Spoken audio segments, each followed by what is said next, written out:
We're starting off high.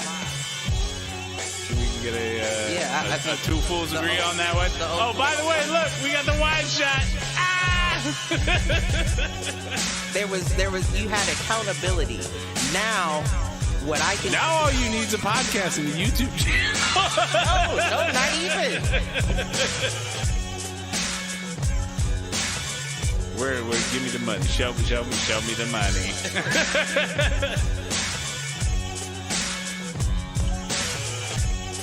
Apparently there's a Foolproof page.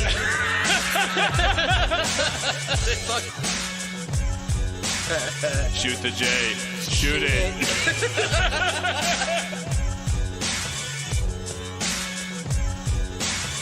Live at Facebook.com/Foolproof Entertainment Network.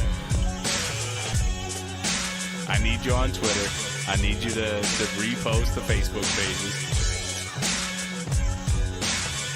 To raise a human before I would Trust a human to raise back wolves. before I would trust a human to raise a wolf. Right. I hear you.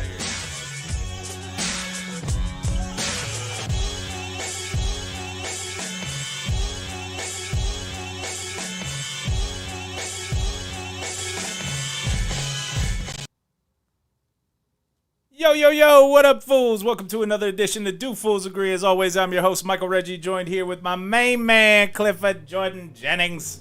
That would be motherfucking me. Shit. Oh, man. This, it's funny. This was a longer week than I realized, and I was off yesterday. Were you? So, yeah, Oh, man.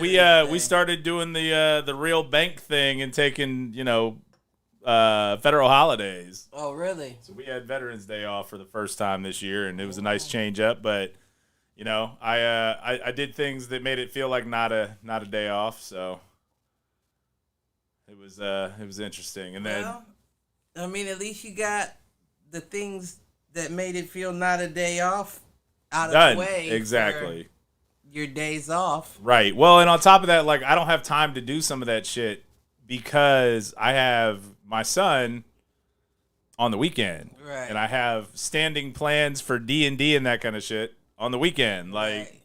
doesn't leave me a lot of time to get, errands done and that kind of shit. Plus, I did get to do a little fun thing. So, started a day off. Went and got some lab work done. And then grabbed breakfast with a coworker, and then went and had an appointment at this little parlor on Parsons Avenue. No, not that kind of parlor. But I like where your head's at, sir. Nah, man, I went to a tattoo shop. A tattoo shop? Okay. Met with an artist, and I've got an appointment next Wednesday. Oh, that's what's up. So we'll see. Maybe there'll be something to show Some little inkage. on the show next Friday. Little inkage on you? I've been thinking about it. I've been talking about it. I think it's time to just, bite the bullet and do it. So Addicting. shout out to Malcolm out in the chat. I see him out there. He's talking about, he said it's a long week this week. And what's up, fools? Never a day off. It's never a day off. A day off is just an opportunity.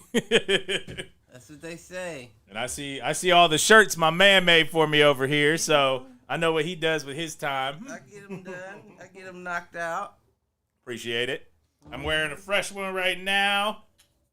Love it. Of course, it's blocked, so I'll... This motherfucker posing. Every once in a while. It's been good. I mean... Aside from your long week. Work's been all right. It's been a little crazy the last couple of weeks, and middle of mediations and court proceeding type shit too coming up this next week. So just trying to enjoy the time with my son. Right. We had a nice little night tonight. We went and stole some wood from the other house. I asked. We had our pizza night. Disney Plus dropped a new Home Alone movie. Oh, really? Yep. So we watched that tonight. The only crossover I think there was his brother Buzz. Buzz is a cop in this one. Oh, really? Yeah. Yep. So he has like he's got half a dozen lines. That's about it. And then we built a fire in the backyard and did s'mores. Okay. We're wrapping up about the time you got here, so. Okay. I'm not mad at that. Nah, it was a good time. What about you? How was your week? Shit. Same old. Work. Like I said, they all blend together. Yeah. Same old shit. I mean, like I said before, I'm not upset with the same old shit. That just means they're not pitching me curveballs. Right. You know? Yeah. So. No, I understand that. I'll take it for the time. Well, there you go. So you got any inadvertents to get us going this week? I do. I think I got an inadvert. What you got? So I was listening to a podcast, one of those paranormal podcasts I was talking about. Okay. Last week. I can't remember what it's called. I think it's My Paranormal Life or something like that. Okay. And they was talking about your boy Robert Johnson. The dude that sold his soul at the crossroads. Oh, yeah. Guitar skills. Yeah. It had me thinking, like, they were going back through his lyrics and all that, and, like, trying to find evidence of, and he did have some crazy, lyrics and shit. He definitely did. Have you seen the doc on Netflix? It's not the same one that HBO or whatever did. No, I don't think so, but I know there was an HBO one, too. I saw that one. Okay. I don't know. Like Deal with the Devil or something like that. I don't know if I saw the one on Netflix or not. Because I am fascinated by the story. I do, I might have to check that out. Yeah. To see if I have seen that or not. But I'm always a sucker for a music doc.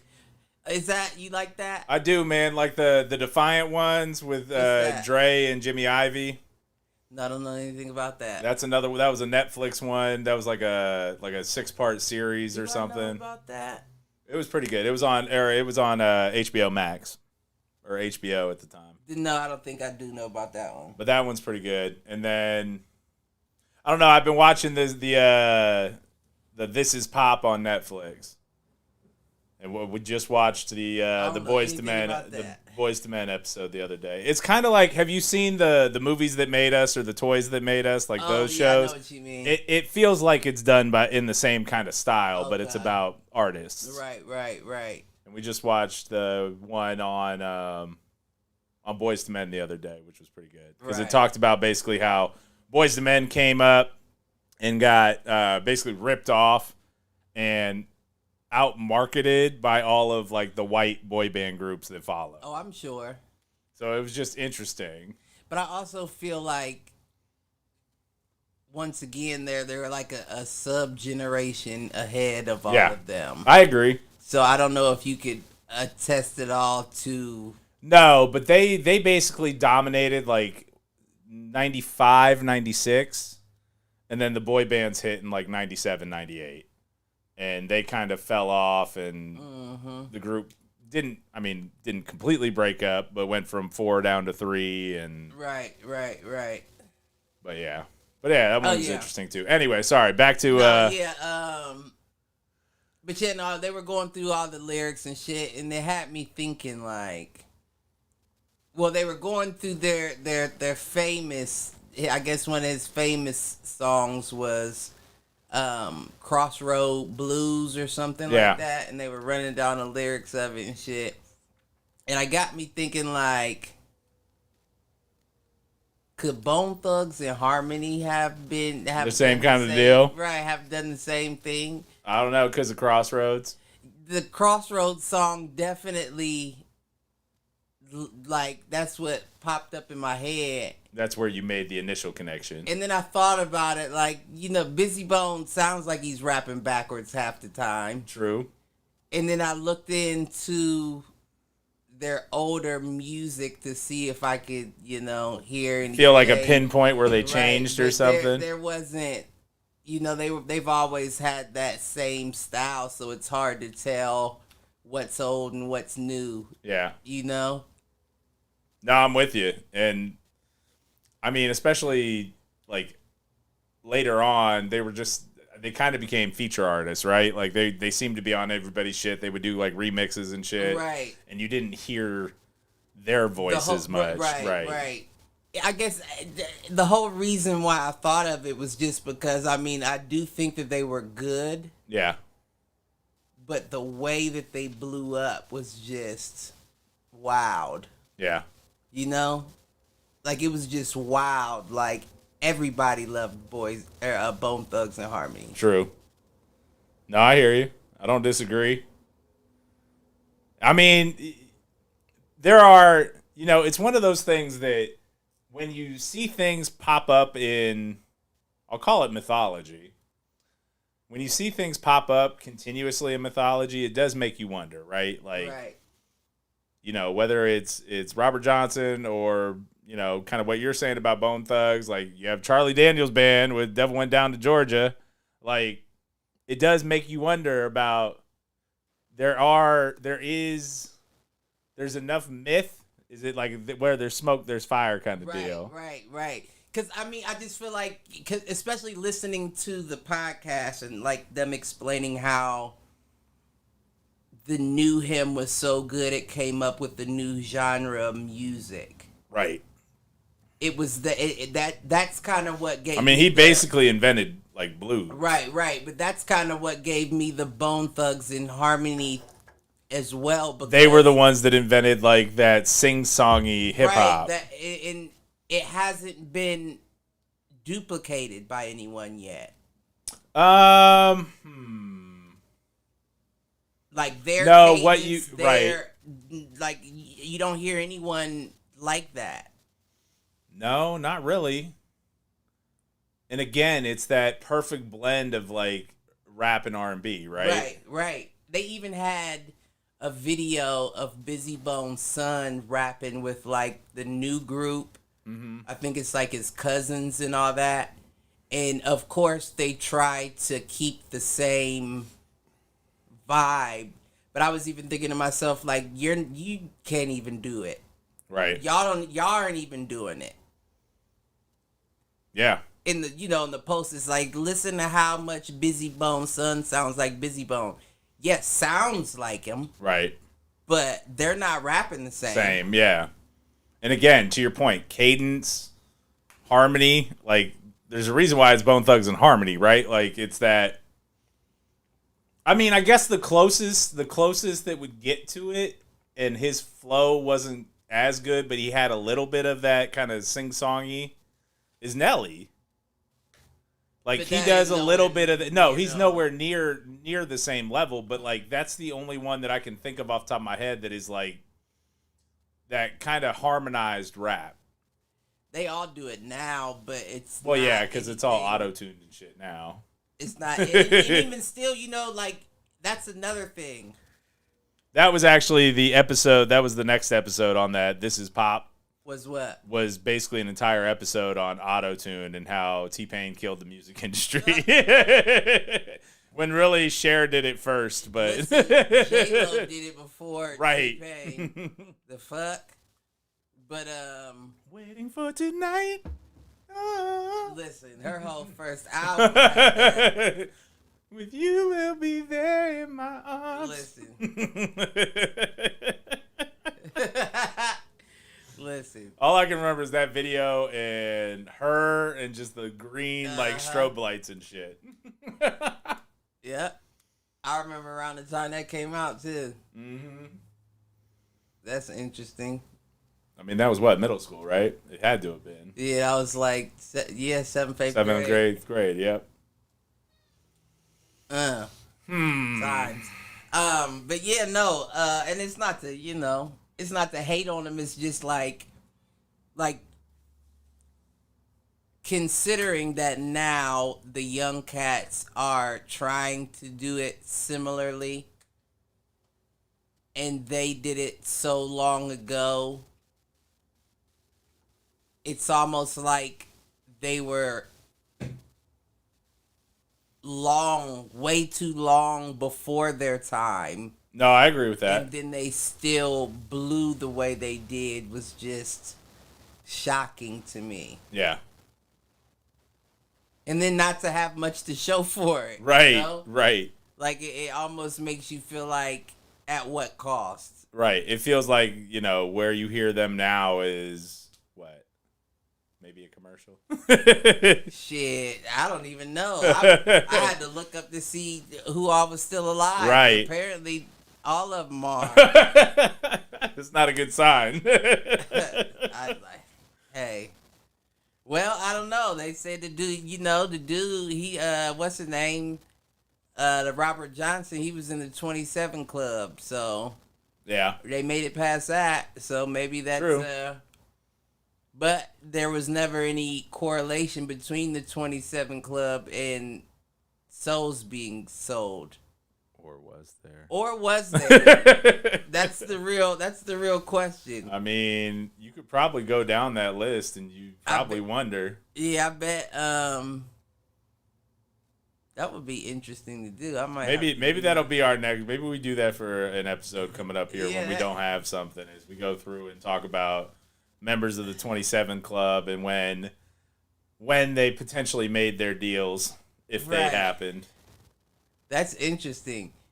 We haven't done an off the wall episode like that in a while. It might be worthwhile. That would be an interesting one to do.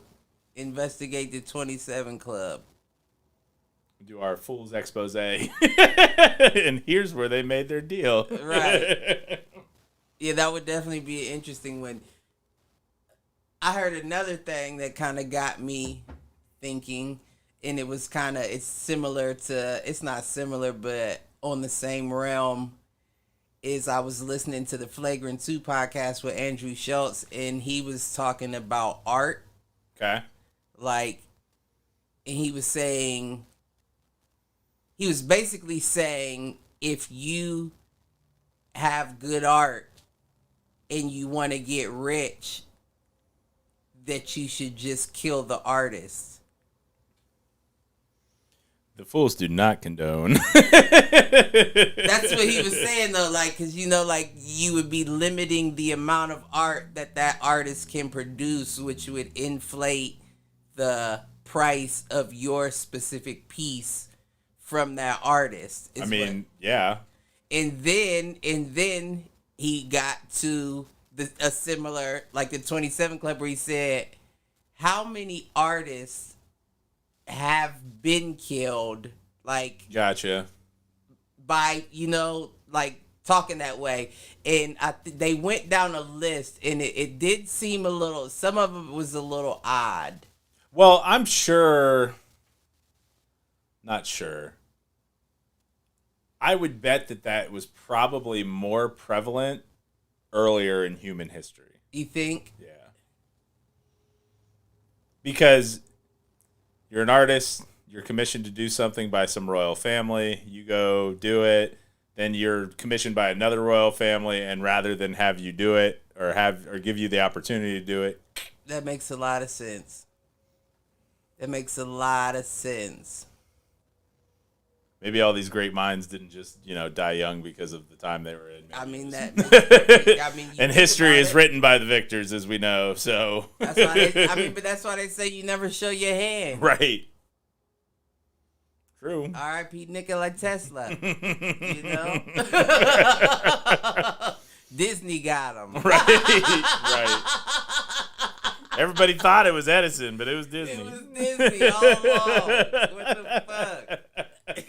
Walter. Right. Fucking Walter. God damn it. He's still out there in his cryo chamber somewhere. But yeah, no, they were saying they were going down the list of the artists, and Andy Warhol died due to complications of surgery, and I was thinking to myself, Did that doctor have a painting? Probably. Because you got to think Andy Warhol probably isn't getting operated on by the people at Grant or OSU East. He's probably calling in someone specifically, someone close to him or... Like Carnegie or... Right, through somebody. Like, that's... The one dude, Basquiat, died of a heroin overdose. It's just a matter of time till they get Banksy, man. Nah, because he pops up. You don't even know who he is. That's true. He pops up, he does his art, and then he's out of there. Gets the fuck out. Nobody. He's like Sia with the bob. You don't know what the fuck she really looks like. Touche. All right. I mean, I guess that's a form of not showing your hand. Right, no doubt. I'll show you how talented I am, but you'll never know the man behind the talent. Yep. True. There's something to be said for it. You can't show your hand. That's why I said Jim Carrey said how miserable it is when you know shit. Yeah. It's even more miserable when people know that you know shit.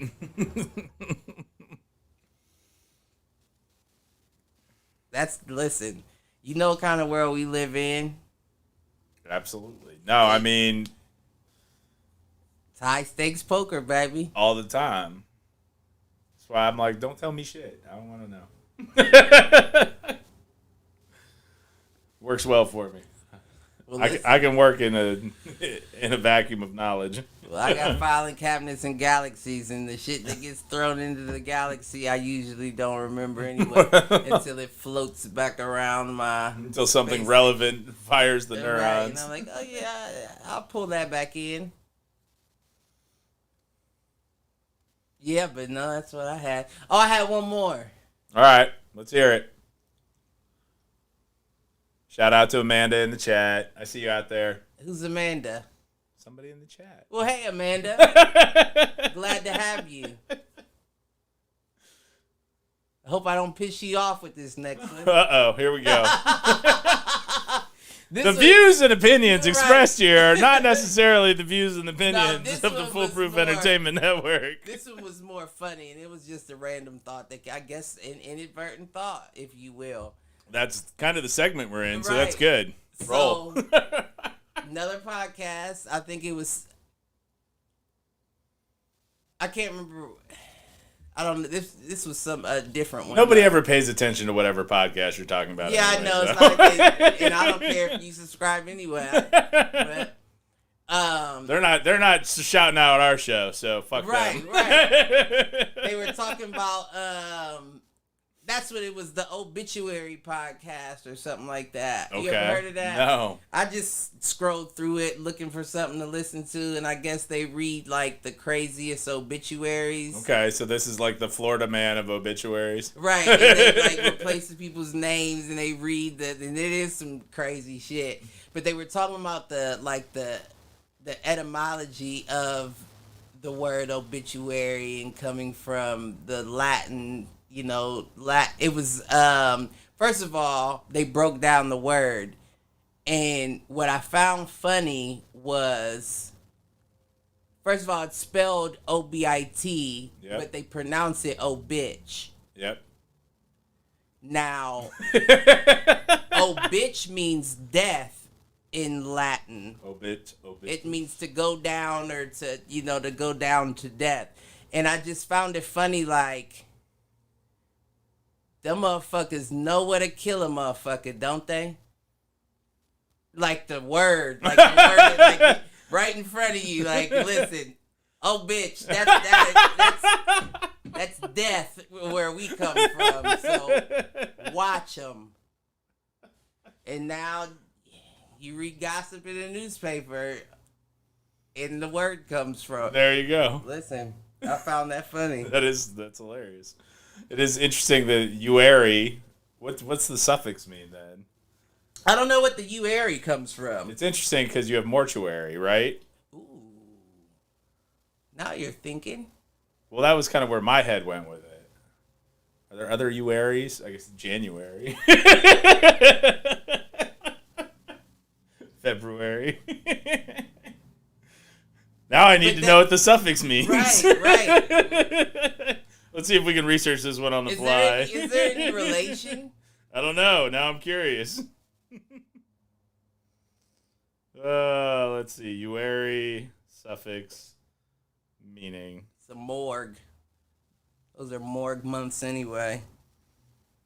Thing belonging to or connected with.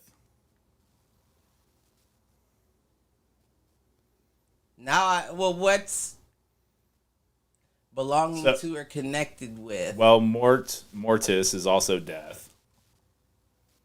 So connected to death. Mortis. Connected to the sending of death. Or sending down to death, I think is what you said. I don't know what it does in terms of the months. I don't know what the prefixes for Jan and Feb mean. That's the next question. Those are... So it's a Roman calendar, right? Like that's the calendar we use as a Roman calendar. Because July is Julius, like Caesar. August is Augustus. So it had to have been tied to Roman emperor somewhere along the way, or something in that pantheon. Look at you. I wouldn't know anything about that. I just know we utilize the Roman calendar in the West. That's interesting. It is, Shit, right? There you go. I'm, And moving on. Right, all right, now. So, what'd you think of this Black Western? The Harder They Fall, just out on Netflix, over the last week or two? Yeah, I think last week. Yeah, I watched it last Sunday on the couch. I had a couple. I had a couple feelings about it. Yeah? What would you have? I mean, it's what? Was it produced by Jay-Z? Jay-Z had some sort of tie to it. Yeah, I know he had his hand in it somewhere, but I don't know. I'm sure he had a producer credit in it. Yeah. Probably an exec producer credit in it. Right. I'm definitely sure he did. But yeah, I had a couple feelings about it. All right, let's start off with your feelings on it. First and foremost, I didn't like that you used true people in a fictionary tale.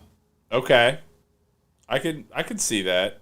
Because you portrayed them in a lot of ways as things they were not. There were only really in real life, out of all the characters that were in that movie, there were only really 4 or so actual gangsters. Okay. Like actual killer cowboy type. Yeah. Other than that, Old West the outlaws.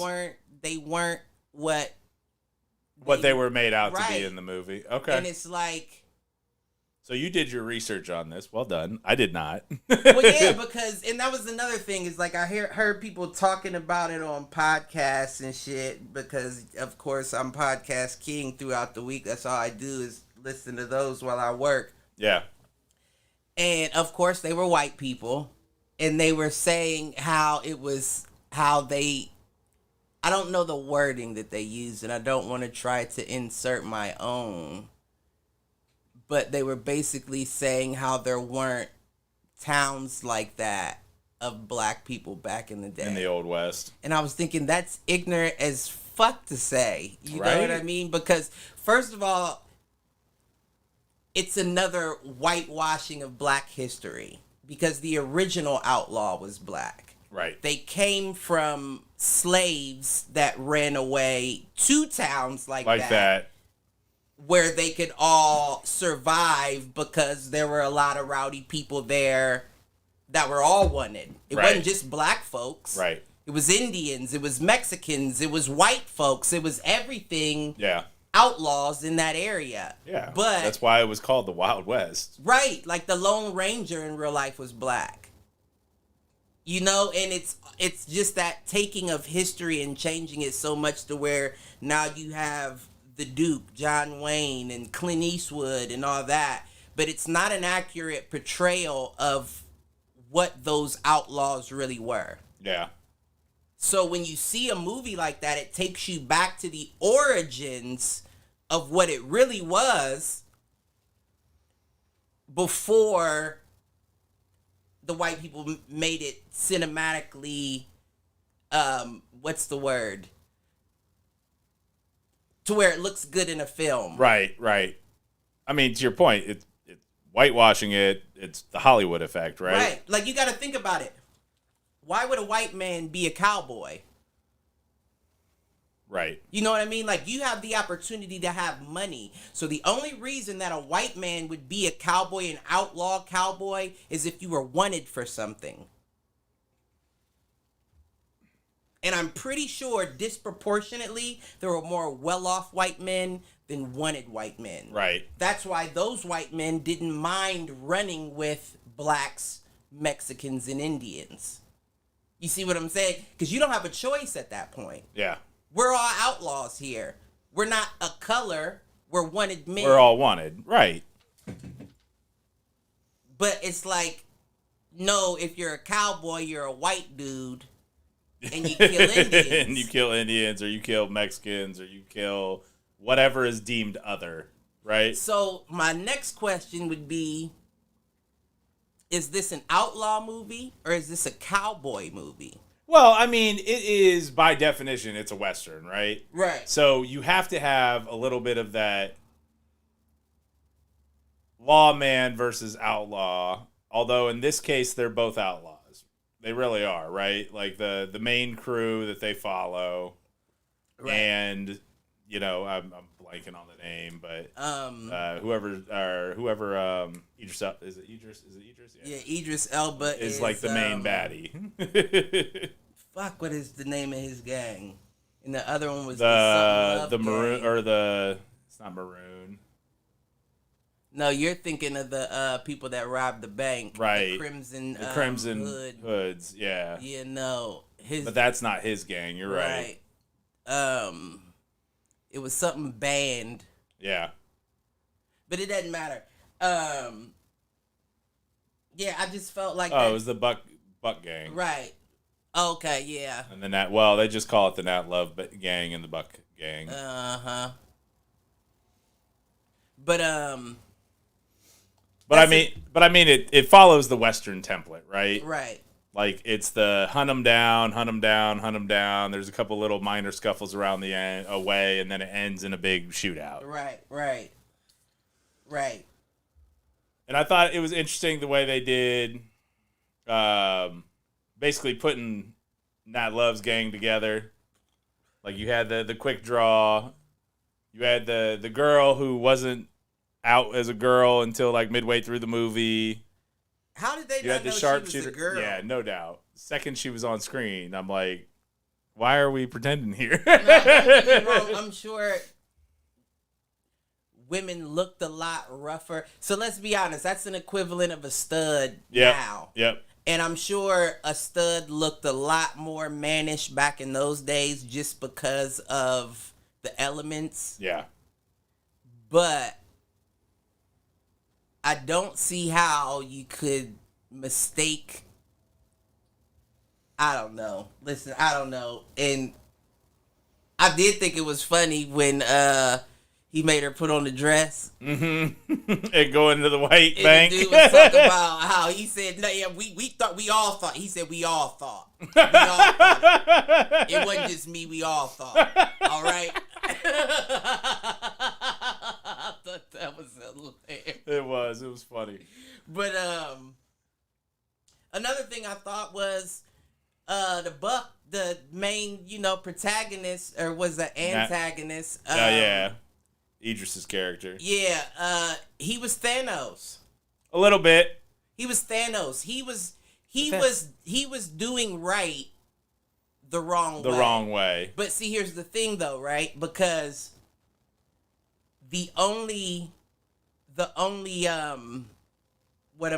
what's the word I'm looking for?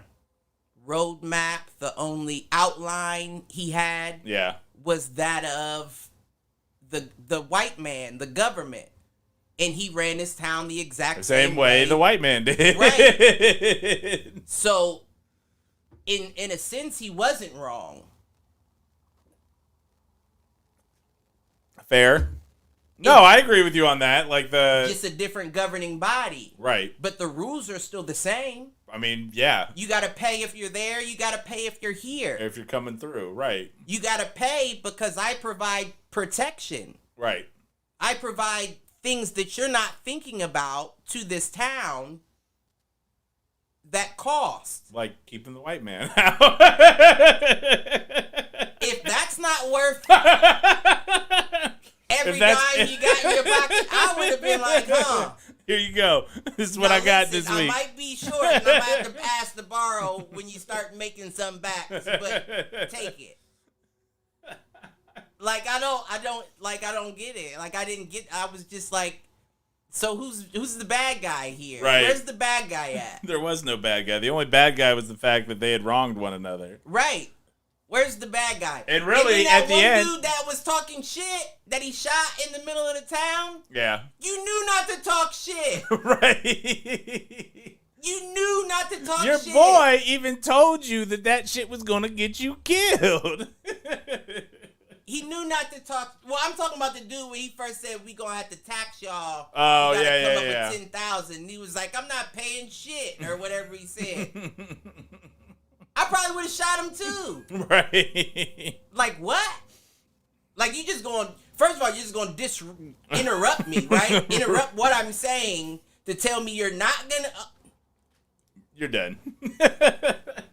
Man, listen, I didn't see what was wrong. Now, at the same time, though. Him pistol whipping the sheriff, too, and, like, telling the kids to pick up the gold teeth. And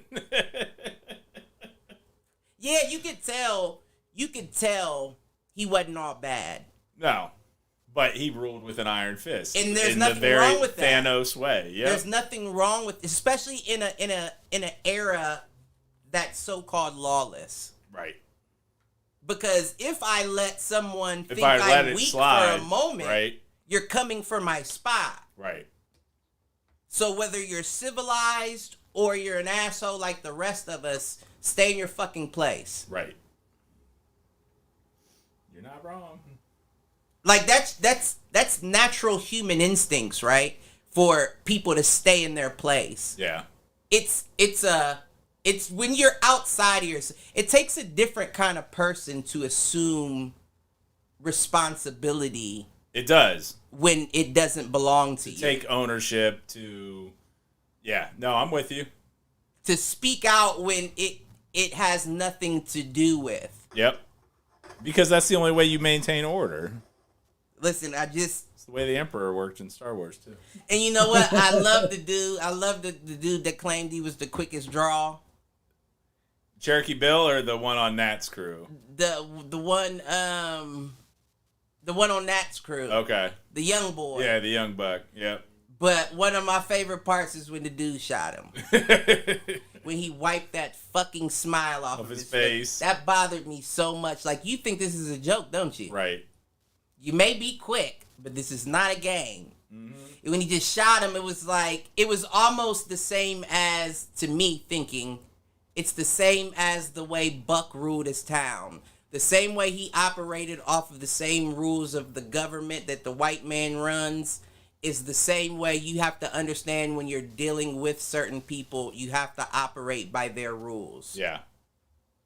And not for 1 minute should you assume that someone's going to give you a fair fight if they don't have it in their nature to begin with. So the fact that he just thought it was a game, smiling and joking while he's counting down, I was like, that's what you fucking get. Right. I don't care if I was rooting for you. One thing can turn me off, and that just turned me off. It was beyond that. Like, even when he caught him out the first time, I was just thinking, like, if I was Nat, but he couldn't have. He wasn't in a position to be able to. No. But I was about to say, if I was Nat, I'd have said, you gotta go, bro.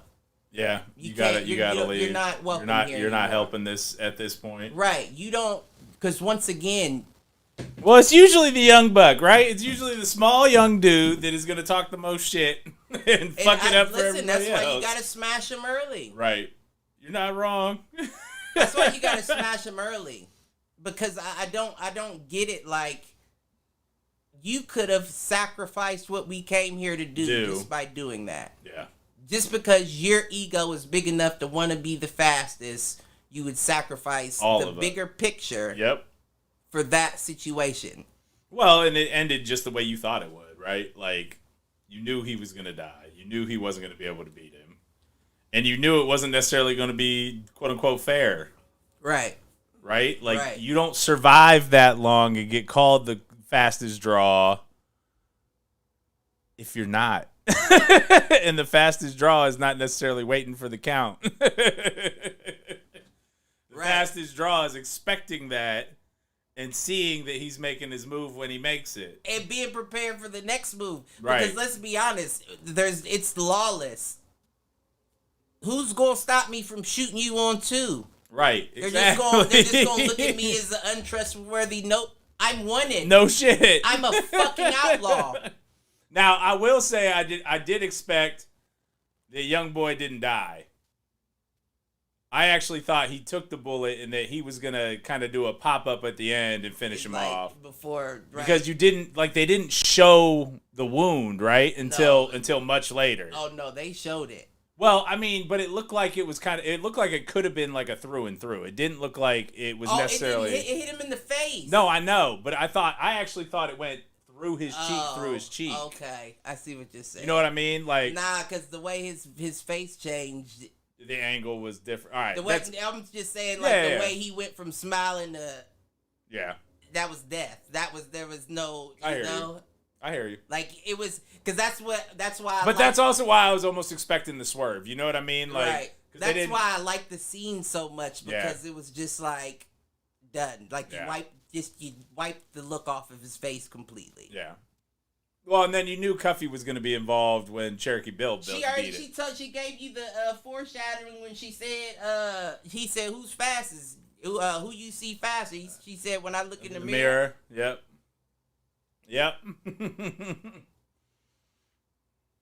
She told you, and then that's another thing, when they did that last draw scene, I didn't like that they showed the smoke from her gun. Right. Because you knew she won then. I agree. Like, there was no point in that pause scene where you look at both of them and the smoke is rising. You already know she got her shot off. Right. That's the only reason there would be smoke there. Right. Smoke wouldn't have been coming up like that if she pulled early or pulled late. Right. She pulled on time. That's why it was going straight up like that. Yep. No, I agree. What'd you think about the swerve at the end, or did you see it coming? That they were brothers? Mm-hmm. I didn't see it coming. No, I didn't see it coming. See, I did. Did you? Yeah. I knew it was gonna end up being something like that. I didn't see it coming until he started telling the story. Yeah. I actually thought it wasn't much before that, but I'm trying to remember what point in time. But there was definitely a point in time, like during that, or maybe it was right before the final like showdown, that I was like, no, there's deeper history here. And he was drinking about it, probably. Yeah. So I suspected that there was some sort of familial connection. I didn't necessarily know brothers, but I was wondering, like, I knew that it was, there had to be something deep there. Right, I knew that there was some sort of connection. And that the mom that was killed was not his mom. They were half brothers. Right. But I knew there was some sort of connection when he pulled out the razor blade and he grabbed his face, right? Because I was expecting him to like slit his throat or something. Mm-hmm. But when he grabbed his face, I was like, okay, so it's personal. But I didn't expect that to have been Buck, right? Yeah. Because I did the math. The boy was probably about 10, 12, something like that. Yeah, I'd probably say 10-ish. Yeah. I'd probably say when they fast forward to like before the fight and all that, he's probably like 25. Maybe a little younger. Yeah. Which would mean that Buck was then in his late 40s and would have had to been in his early 20s when that took place. Right. Now, I don't know why when the scene was playing out, I assumed it was an older dude that did it. Oh, you mean That like killed the early they walked killed in and killed the two. I didn't assume it to be a younger dude. a younger man at that point because he probably would have had to have been in like what his early 20s at that point, Right? Because Idris is mid 40s, Right. He couldn't have been any older than 50, right? which would mean at that time, if he was that old, he would have been around 25. 25, 35, Right. in that range, yeah, yeah. And even still, I mean, I understand that that's still older for that time period, Right. but I didn't connect. I figured it was an older man, like even older than Idris or Idris's age at the point of killing his Gotcha. parents. Yeah. So when he said it was his brother, I was just kind of taken back, like that would have meant you were a young man when you found him. Right. And something's still not adding up in the story. What's that?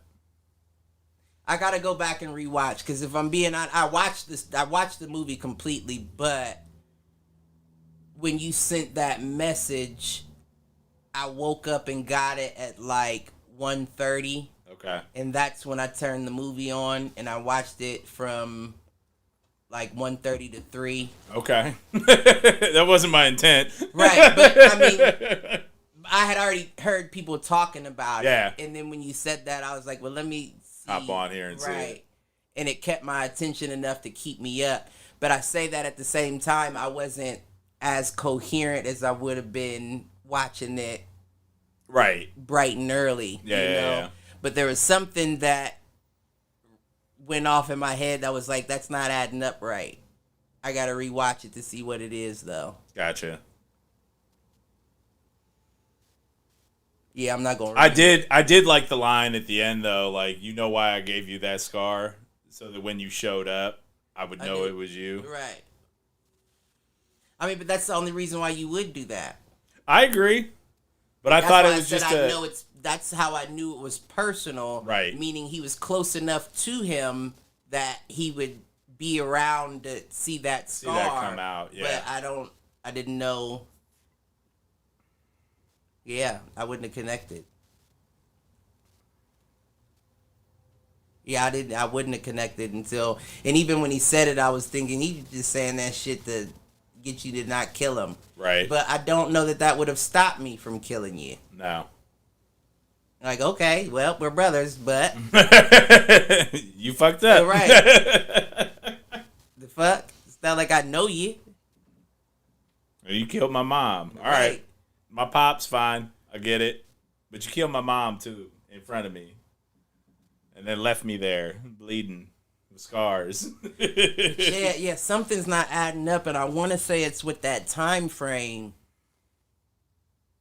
Because my whole thing is this, right? Assuming that you would not recognize him to the point that you have to cut a cross in his head would also be assuming that he may not recognize you when he gets to that point. Yeah. You understand what I'm saying? Understand what you're saying, but a time gap from him being that young to where he is now that he could change that much. Yeah. Then how do you know that that young man that walked in that door is going to look like Idris Elba when you come across him when you're older? But what they explained kind of throughout is that he knew who he was.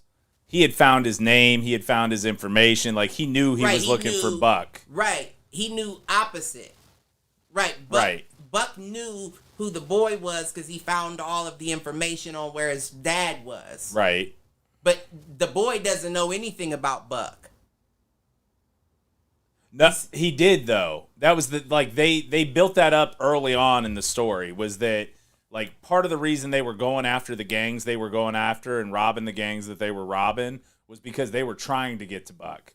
And so, because remember, there's that whole scene where Nat Love basically says, nah, he's locked up, and that's worse for a man like that than death. Right. And then he got out, Right. and that's what set up the final showdown, was knowing that Buck had gotten out of prison but and was a free man. When the young boy and the dude that shot well with the rifle, I can't remember what his name was. Yeah, his brother, right? Weren't they brothers? I don't think so. I thought they were. Maybe not. I don't think so. And I know they weren't in real life. But that scene where they robbed the Crimson Hood gang for the money, they didn't know that was Buck's money. They didn't, but they thought that was the But bank. that came up later on. Like the dude that they let live when they were torturing not really. Damon Wayans' son. Yeah. They learned that it was Buck, and then What is his name? Damon Wayans Jr.? I think so. I don't know. Let me see if it's on. If I can get to it quick on IMDb. I know it's Damon Wayans' son, though. I just don't know his name. I always call him Damon Wayans' son. It's Damon Wayans Jr. Okay. Yep. But anyways, like in that scene, they find out it's Buck, and the Nat Love gang kind of plays it off like, nah, Buck's in prison. But where did they give you the information that he knew that Buck was the guy that killed his father? dad? I think that it's insinuated. I don't know that it's ever directly stated. Like, because that's my whole thing. Like I said, like how would you, if he's not gonna remember you, how would you remember him? Well, because he had already hunted down the other guys. What other guys? So the other guys that were there with Buck, right? The preacher. The preacher, like he had already hunted them down, so he already knew who he was looking for. We don't learn how he knew that, but we know that he knows. That's another thing too. It's like, yeah, that may be what it is that's throwing me off too. Is because I also think that that's kind of like a standard Western like trope, right? Right, like is you witness some wrong in the past, and then you fast forward in time, and the person who was wronged is now hunting down the people that wronged them. I'm just thinking like, I mean, isn't that the plot of Red Dead Redemption at some point too? That's the plot of every Western, right? But I'm just thinking like, then the cross was unneeded. No, I don't agree with that. The cross is for Buck to recognize him, not for him to recognize Buck. Right. But what I'm saying is, if it was that little of time to where he's still recognizable as Buck, you would imagine you would still recognize him as the boy. I don't agree with that, because I think you change more in that 10 years between 10 and 20 than you do in the 10 years between 25 and 35. I still look a lot like especially since I've lost the weight, I still look a lot like I did when I was 25. But if you went back to me at 10, nah, son. I mean, you haven't changed at all. Like, you look the same as you did when I met you in preschool. But that's why when I look at your daughter, I can see your face. Certain people do, and then to think, because see that, I guess that's what's throwing me off too, is that's still your dad, right? Yeah. I don't have to know you to be like, you're related to my dad. Right. I don't have to know you at all to point and be like, wait a minute. So if he can do that to you, why wouldn't you be able to do that to him without the cross? Especially if this is someone that you're expecting to come back for me. Point. Oh, you can trust and believe while I'm studying your face, I'm doing the mathematics on how I would imagine it to look the older you get. Yeah. Even before you got there. I doubt I would need the cross for you to, but it's good for the drama of the movie. Right. But there was something there that just didn't add up, and I can't think of what it was.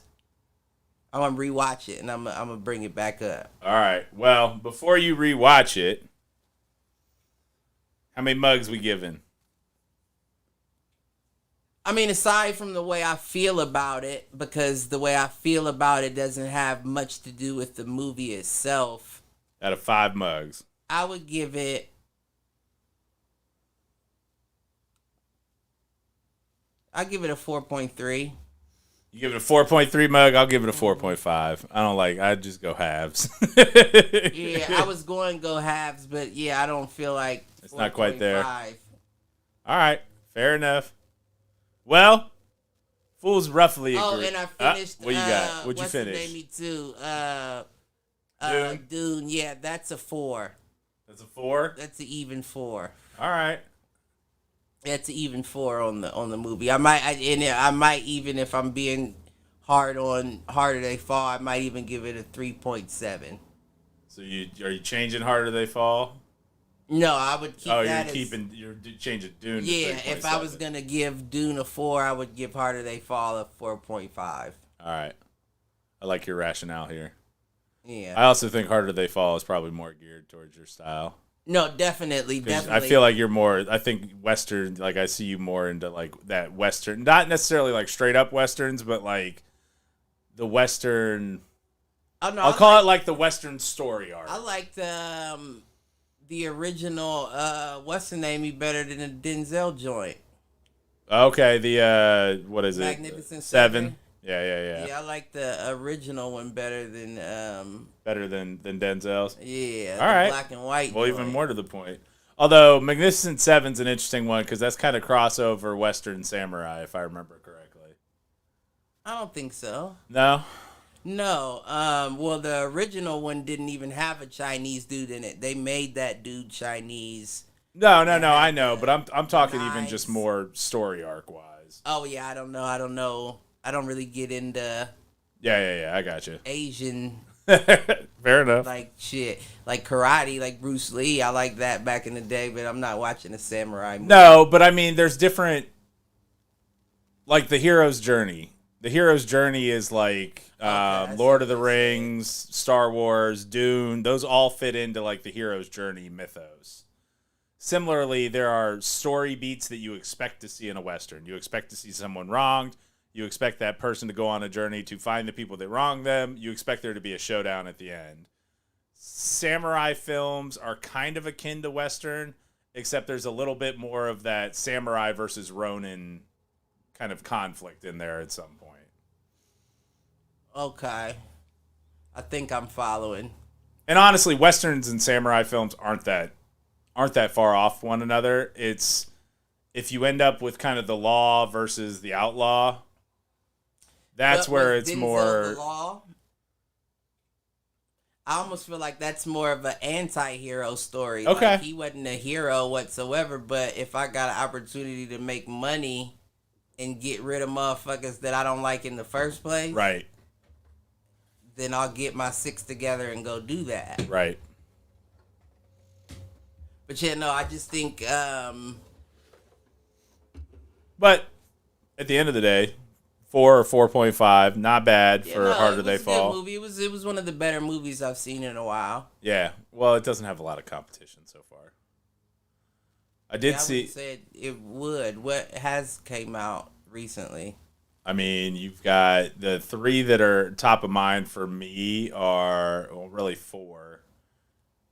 You've got at least the ones that I've seen. There are a couple other ones that are just recent that I haven't seen yet. But you've got, Black Widow dropped in the summer. You've got... You would bring up Marvel. Marvel True. Shit and space shit is going to be in your... The Suicide Squad.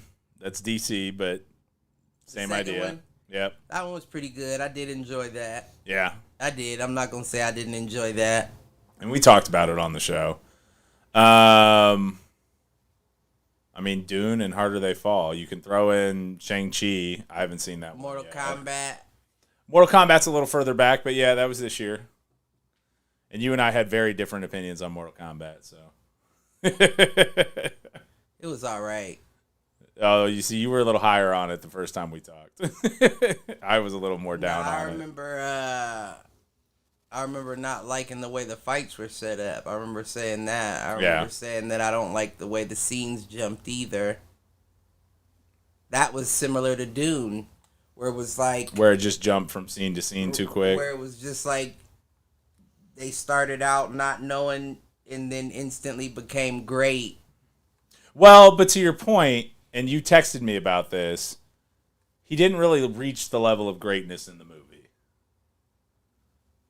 right? Like, yes, he had the flash forwards to it, or the premonitions about it, but I think he did.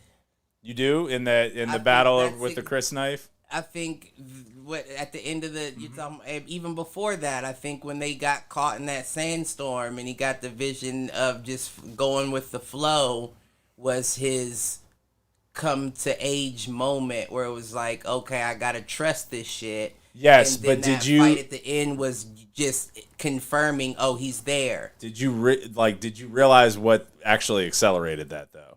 What do you mean? Because I don't think they maybe they do get explicit about it in like one of the next scenes when he's healing. It is the spice. The spice is the reason why he's able to start tapping into that it's almost omniscience. Right. Like what you see early in the movie is him getting these like spotty visions and he's not quite seeing things unfold the right way.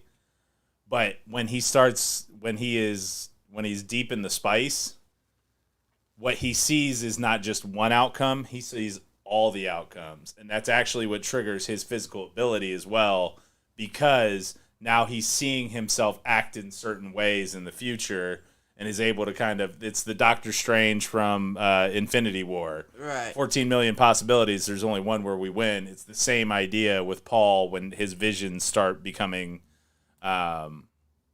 more accurate, more real. Right, but I think you're thinking from that perspective, being someone that read the book and true, and I don't know that carried forward in the movie. You're right. I have that additional context for what's to come. Right, more that's so fair than me watching what I'm viewing. No, and honestly, that was my biggest. And I think I called that out while we were talking about it. Like my biggest fear for that movie is that people don't get it because they don't do a good enough job. In one other movie.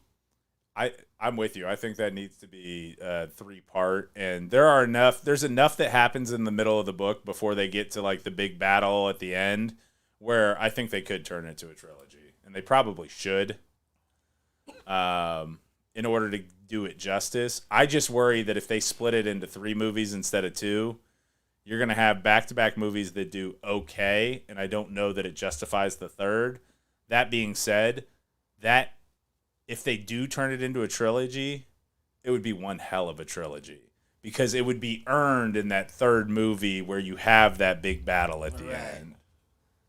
I just don't know that it gets there. But the only way that to your point, the only way that I could imagine it getting there is if they come with their Emperor Strikes Back. Right. Because Emperor Strikes Back to me exceeded the first one, Star Wars, yeah, but wasn't quite as good as the final. Okay, all right. So you're not on the train that Empire Strikes Back is the best of the original. No. The second one of Dune, if they were to split it into 3, I can see why people would think that, but no. It's more story than action, and I think that's what people are attracted to in it. That makes sense. And honestly, that's probably why I like the Jedi, because it's very action heavy, right? There aren't a ton of emotional moments other than Yoda dying, Luke and Leia finding out their brother and sister, and the end. Like, what happened at the end? Just where like he unmasks Vader, and then they do the celebration on the planet, and like the ghosts are there waiting for him, and they could do something similar with Dune. Dune, the way that and what I mean by similar to Dune is that you could start off with them in hiding, the same way the rebels are hiding on Hoth. Paul is part of that story. That's where his train. Yeah, Paul's the main dude. Muad'Dib. Where his training happens is in the Siege with when he gets to the Fremen. Right. Yep. Which is what you see happening. Like you see him going with them at the end of the first movie. So like you could theoretically there is enough story beats that happen while he's in the caves. And what happened with the worm? Did the worm know the motherfucker? No. That motherfucker winked at him. Maybe. You didn't see that? You didn't see that? It opened its mouth, and I know that they... I'm going to have to go back and watch it again now. I know they set off that little thumper thing, Yeah. and that's what made it leave. But before, when he was just stuck looking at it, it opened its mouth, and then it closed it like it was winking. Okay. And then it opened it back up. Like, not like it wanted to eat him, but it was like... it knew something about that. I think it's actually because he's on the rocks and the worm realizes that it can't get to him without kind of beaching itself. I don't know if that's true. Why couldn't it have just... I hear you. I'm just saying. I don't know. It's a fair question. Fair question. And I get it. It doesn't have eyes, right? Right. I get it. So he's being still... And he's not on the sand, so the worm can't feel the vibrations in the sand. But it seemed like the way its mouth did was almost like an acknowledgement. Right. So, I don't know if I want to share this, because it's going to be a fucking awesome scene in the second movie. Well, he tames the worm. He does. Well, the Fremen have learned how to ride the sandworms. Well, they showed that. Yeah. So, I couldn't remember if they showed that or not. Yeah, they showed that in the first one. Who was it? One of the people wrote in on it. Yeah, you're right.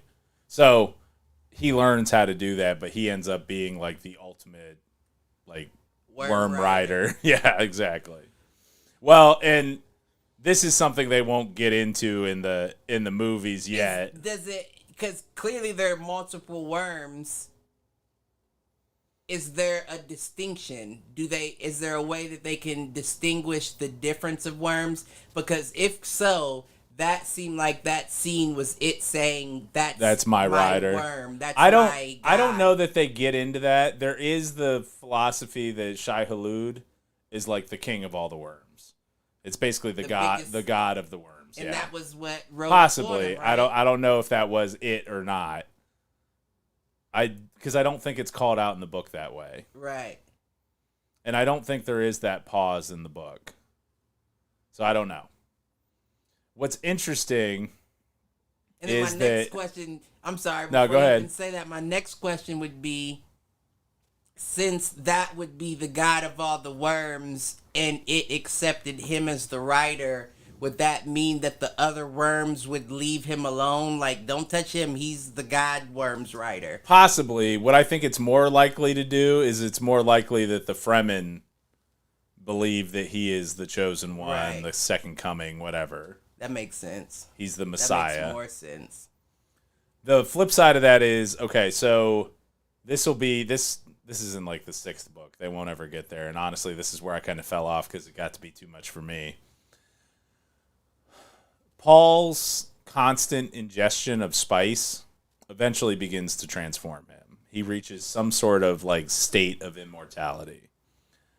As part of that immortality, though, he undergoes a little bit of a metamorphosis, and he basically becomes. It's not quite a worm, but it's something like that. And so, like, as his premonitions and as his abilities increase. That's where shit got weird for me, and I'm like, I can't finish. Yeah, that would lose. But that's what's interesting. Like, there are so many books and offshoots of that original 3 or 5, 6 books that the ones with his kids are very interesting, and we talked about that a little bit last time or 2 weeks ago. Are they written by the same person? Once you get past the first 6. Is it the first 6? It might be the first 3. No, I think it's the first 6. I think Frank Herbert wrote the first 6, but he didn't publish them all. Right. So they were published kind of post-mortem by his family. So I'm sure there was editing and stuff that was done that wasn't him. Right. But I would bet that the story beats are all exactly what he intended. I would say most of it is probably him, and then it's edited by family. Did you hear about the documentary about it on Netflix about the dude that wrote it before the dude that wrote it that pitched it? And no. It was too ahead of its time for people to want to. No. Yeah, they said so it was basically the same story, but it was rewritten by the dude. By Frank Not Herbert. Like he knew, took it, but it was basically the same story that he redid later and got picked up, but the dude did it first and never. It was too far ahead of its time. Right. I mean, but we see that all the time, right? Yeah. I mean, we were just talking about it with Bone Thugs. Yeah. Artists ahead of their time, man. And it gotta be rough when it's something like a movie, like you're a movie writer or a script writer, because you can be an artist ahead of your time and still have your music. Right. Well, and same with being a novelist, right? Like, you can still publish the book even if it doesn't get recognized right away or reach acclaim. I guess so. But I mean, I guess I'm thinking more so from the standpoint of like a Tyler Perry.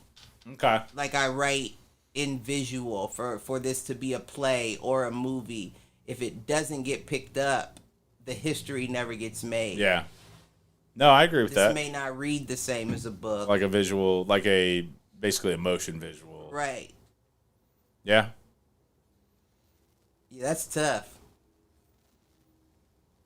Another thought I thought is the government the what's it called? And where the sand people and spice is like mushrooms and hallucinogens. Okay. I mean, it's possible. You know, because I mean, there's a reason that they made all that shit illegal, right? And they've tried to keep it for so long, and now they're coming up with all the benefits of it. You know what I mean? Right. Like, so clearly, we knew before of some sort of benefit of this, or you wouldn't have made it illegal. Right. Well, I mean, that's the whole hemp thing, right? Right. Like, hemp is actually much better for the environment than paper and than a lot of different kind of wood-based industries. And it's also more durable, more lasting, and right. Not to mention, yes, the medical effects of other pieces of the plant. And I'm just thinking, like, you know, like,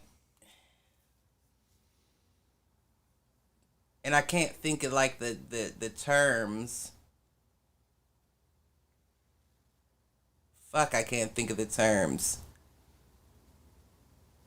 But, like, you know, like the same shit that's released when you die, the shit that's held in your third eye, in your pineal gland, like, yeah, is similar to the effects properties of mushrooms and all that. So there is a connection there. Yeah. And if you've ever done it, you can see things that you can't see otherwise. Well, I mean, that's clear, you know. Right. And the thing is deciphering what's real and what's the illusion of your mind. Gotcha.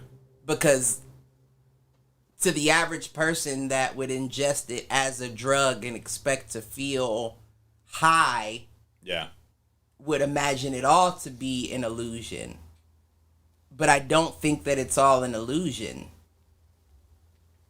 Like, because if you've ever done shrooms, especially when you've done shrooms with a group of people and everybody sees the same thing, makes you wonder if there's something that right, like there. The same thing at the same time, and it's something that you wouldn't normally see, but it's like, well, does this mean that this is always around? Right. And we're just now being, because that's something that's weird, you know? Like, no, it's like, and I've had multiple shared dreams aren't a thing, right? Like, shared hallucinations aren't really a thing. So there's got to be something that is anchoring that. Right. Having not done shrooms, I couldn't tell you. Right. Uncle Dan, you out there? Listen, I'm just saying, like, there's a reason why things are provided and there's a reason why things are prohibited. No, absolutely. And if there's not a strong reason as to why this is prohibited, then why is it not being provided? You know what I mean? I do. Like weed, like... But you're starting to see that turn a little bit, kind of state by state, at least in the U.S. Somewhat.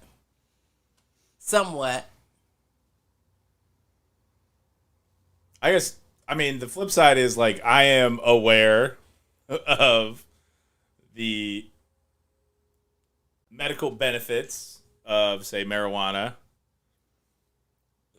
I don't know that I have the same context for shrooms.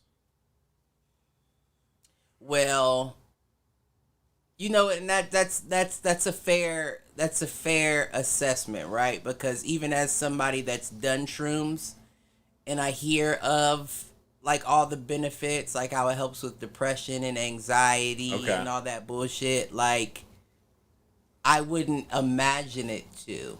Yeah. Not the way weed does. No. Like shrooms just seems like a different perspective.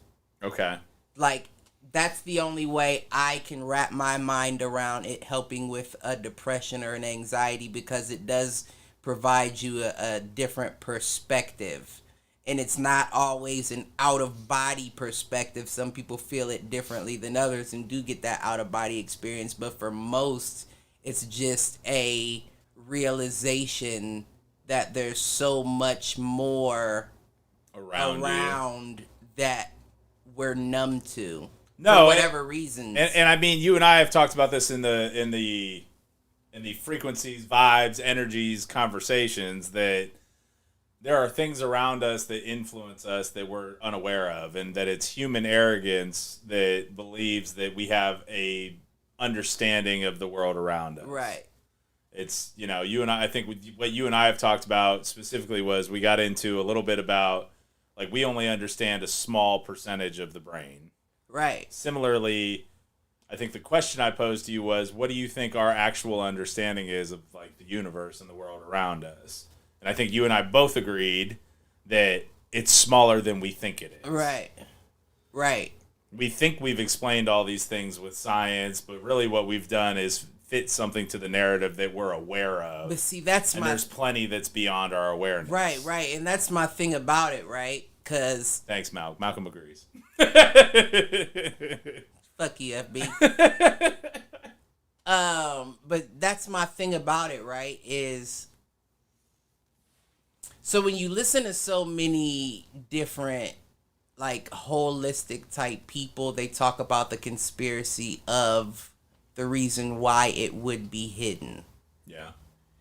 And not to get into all that, but to keep it in the realm of conversation, when I think about Dune and the way you explain it, it makes me feel like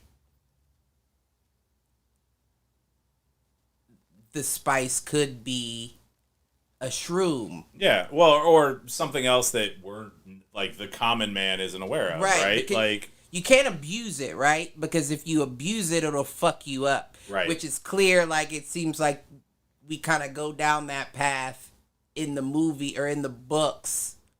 Yeah. Down the line to where you have to control.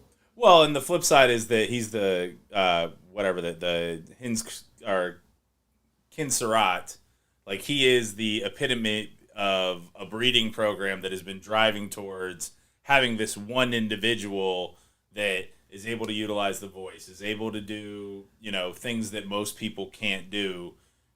I think that's realer than you think. It would stand to reason that he would react differently to the spice, and that he would have more control with the spice, being in a spice trance, spice coma. Like, that's part of the second. I mean, that's what would be part of the second movie. At some point, you get a flash of it when he's injured, and they're, like, giving him the spice to kind of help him heal. It goes deeper than that. Right. And there's a point while he's in the siege where shit gets real in terms of, like, oh no, not only can he predict the future, he can predict all of the futures. And he basically is able to step outside of time and see anything at any point in history and see how it unfolds. And not just his own, but the way the breeding program works, he's at every pivotal moment in the history of the universe. So he can because see he's all got outcomes of things that have already come out. Yep, and everything that will happen. So the principle is that up until the moment of his death, the thing is, he gets to the point where he's damn near immortal. And I think like I said, I didn't finish the God Emperor book, but the breeding program, so the Bene Gesserit. I take it that all this happens after the kids are here? Yeah. Well, yes. Okay, right, because if that was the case, then you would know you would have to kill your daughter at birth. Right. Well, and it's weirder with the females because what happens is, so the Holy Mother that like tests him with the Gom Jabbar. Right. Holy Mothers have a similar power to be able to basically see anything that's happened in the past because it's passed down from Holy Mother to Holy Mother. In the past, but not the future. Correct. What happens is Paul can do both. He can predict the future and see everything in the past, which is part of the reason why like his visions become so accurate, is that he has the real history, not just the recorded history. Right. Like there are points where he goes back in time, basically going back through his memories where he's seeing things that happened on, turns out, Earth, I think, and things that happened in like the Middle Ages and like before space travel was even a thing and all that. So it gets very... The first 3 books expand the myth and the lore so much, but it all is encapsulated in that first book. It's just they take bits and pieces and go deeper as it goes on. Right. That brings up so many different thoughts in my mind. But I mean, take it back to today. So, I mean, is it possible that there are drugs like the Limitless drug and those kind of things that exist today that the common man just doesn't have access to? I think so. I mean, I think that it's beyond having, like, I think it's beyond if the common man has access to it. I think it's one of those things that's right in front of us. And we don't are know ignorant that we of have it. access to it. Like, especially when you think, like, we're talking about mushrooms, and this is just a hypothetical, of course, but they come from shit. Yeah. That's right in front of, like, you can make your own. Right. So, if that was, I mean, my whole thing about it is,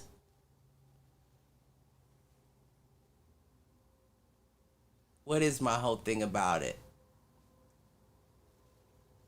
I just feel like it's ironic that when you think about it back, like, over the histories, all of the naturals, the things that naturally come, have been demonized and then will uphold alcohol. We'll uphold chemical. We'll uphold... Right, something made by man, yet make something natural illegal for whatever reason, especially when we know the countless benefits of. Right. Like, it almost lets you know, like, of course, we've come so far from our ancestors that we're not in tune with the earth like we should be, but it's almost like there's a barrier, like a dog collar on the current man by not being closer to the ground, so to speak. No, and it's both. I actually think that's both literal and abstract. And as humankind continues to evolve, unless we see a pivotal change in how we, take care of the earth, how we build, how we structure, like, our civilization, the further we'll be away from it. We're not that far off of things like Coruscant in Star Wars, which is a citywide planet that has literally been destroyed so many times that it's city on top of old city on top of old city. Right. Well, I think and there are elements of that in places like New York and in some of the bigger major cities that have been here for long. Beyond that, they say that, like, the water levels rise, and they say that if you go down the ocean in certain places and like go down the cliffs, you'll see houses, huts, and all that. The further you go down from where the levels were lower, the water rose, people moved, built on top of it, and so on and so forth. Yeah. Like that's been going on. But, well, and what's real interesting is, I don't remember where this came up, but it's the whole, it's the rose that grew from the concrete principle, which is without man's intervention, man is gone from the earth, and every sense of man is gone from the earth in less than 100 years. Meaning nature would basically tear down buildings, houses, those kind of things, just by nature. Right. Like, it would be overgrown within 100 years. It would be hard to find remnants of our civilization if it were to stop now, because the planet is still in a place where it could basically absorb that raw material and put it back to the earth. Right. And it does. It does. That's why vines grow up buildings. Mm-hmm. It's also why you see me yank that shit off every year. My motherfucking backyard, they attacking me. I'm waiting. And I can't tell you how many times I've killed the poison ivy on the tree in the backyard. God damn. Shit is relentless. Yeah, I don't know nothing about that. No, it's a pain in the ass, let me tell you. Especially because I'm fucking super allergic to it, so I break out in a fucking heartbeat on it. I've never had an issue with that. No? Well, next time I'll just have you come over and deal with it, because I can't deal with it anymore. I've never had an issue with poison ivy before. You know, the other one that gets me is just, I don't think it's just grass, but it's a specific kind of grass. Because every summer when I like go out and weed and pull shit up, especially when I'm pulling out the grass in the concrete to preserve the concrete, I always break out, man. It's y'all's concrete. I don't give a fuck about these sidewalks. I do. I plan on staying here a while. Well, and you know the city ain't gonna do shit about it. Well, do like we used to do back in the day and ride your bike in the street and back up the other driveway and miss my rocky path. I don't give a fuck about this sidewalk. As much taxes and shit y'all motherfuckers charge, and you think I'm gonna keep this your shit property? Bitch. Nah, City of Columbus don't pay for any of that shit, man. The city of Columbus needs to lose itself in the music.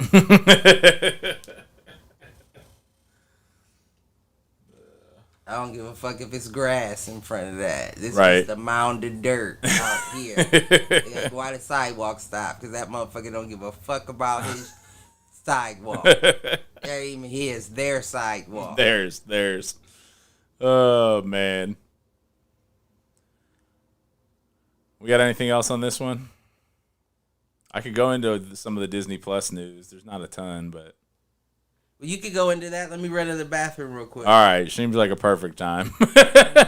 Standard. So I mentioned earlier that we watched the new Home Alone movie. It's cute. It's not as good as the originals, obviously, but it suffices. I mean, the story is... It's okay. It's cute. It's what you expect from a Home Alone movie. There's booby traps at the end. It's a little sweeter than some of the other ones because there's not really a bad guy. There's just there's a misunderstanding that leads to kind of the events of the movie. So that one was good. The one that I want to check out here that's coming up or just got released on Disney Plus, and I actually don't know if it's the premium or if it's just there, but the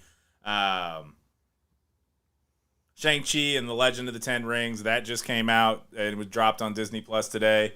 And then Jungle Cruise. So if you haven't seen Jungle Cruise, if you didn't buy it in the middle of the summer, it's out on Disney Plus now. Jungle Cruise is my shit. It is The Rock telling dad jokes for like, I don't know, an hour and a half, 2 hours. Lots of good things in that movie. Dwayne's fucking hilarious. Outside of that, Book of Boba Fett's supposed to be dropping soon. So for those of us that have been waiting for The Mandalorian to come back, they're not doing Mandalorian Season 3 right away. They're going to do this offshoot story with Boba Fett. Looks like it is not necessarily how Boba Fett survived the Sarlacc pit, although I wouldn't be surprised to see some flashbacks to that, and especially because Cobb Vanth, who had Fett's armor, already showed up in The Mandalorian. Would not be surprised to see some of that flashback to, how Boba Fett survived, how he left, etc. I think that where the story is actually picking up, though, is him and Fennec Shan kind of at the scene where Mandalorian ended. So if you didn't watch The Mandalorian, this last season of The Mandalorian, there was a post-credit scene where he basically shows up to Jabba's palace and ices Bib Fortuna, big old fat Bib Fortuna.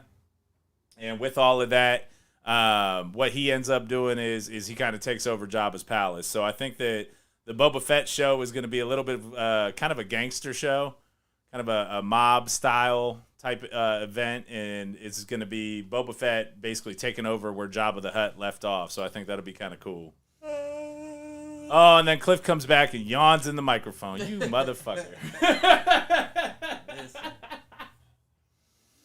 I think other than that, we've got a couple of different shows that should be dropping. I mean, I don't think they really covered off on Cassian Andor, which is the other Star Wars show, or the Obi-Wan series. So Obi-Wan and Cassian, both new Star Wars shows that should be coming out here soon. And I don't know that I saw anything on the Marvel front. I know Marvel just kind of reshuffled the deck on like Black Panther 2. Oh yeah, that one dude's supposed to be Black Panther now. Oh, I didn't see that they had attached a name to it, did they? Yeah, the dude. Thought they were gonna go Shuri. No, the dude. Is it Michael B. Jordan? Nah, the big dude. Oh, okay. With the fur around his. Yeah. M'Baku. Yeah, he's supposed to be the new Black Panther. Okay. Well, I mean, I like that, depending how they handle it. Still a bitch superhero. They give us the bitch superhero. Well, now it's M'Baku. You still feel the same way? Yeah, you're still you scratch, and your superpower is to get beat up and use the energy back on somebody. I'm supposed to ask Cliff if he's going to see Clifford the Big Red Dog. Fuck you, Malcolm. Malcolm in the chat talking all this shit, not hopping on the show. That's standard. Fuck yeah. And then I'm getting hit on the my man crush on The Rock. So You said what? Yeah. You said what now? Oh, you missed. I was talking about Jungle Cruise. So Jungle Cruise just dropped on Disney Plus. So it's you no longer have to pay for it. It's just on Disney Plus. What is Jungle Cruise? Well, it's based on the ride Jungle Cruise at Disneyland, Disney World. It's a movie with The Rock. It's kind of Jumanji-esque. Oh, I think I know what you're talking about. But I love it because it's just The Rock telling dad jokes for like half the movie. Oh, Lord. I mean, he's like, I had a girlfriend. She was cross-eyed. Had to break up. We could never see eye to eye. Plus, I think she was seeing someone on the side. He would. Oh, man, I love it. I love it. Love it. I'll own it. I would have turned it off. I would have turned it off. Saw two birds wrestling in the jungle. I asked them if I could join. They said no, only toucans play.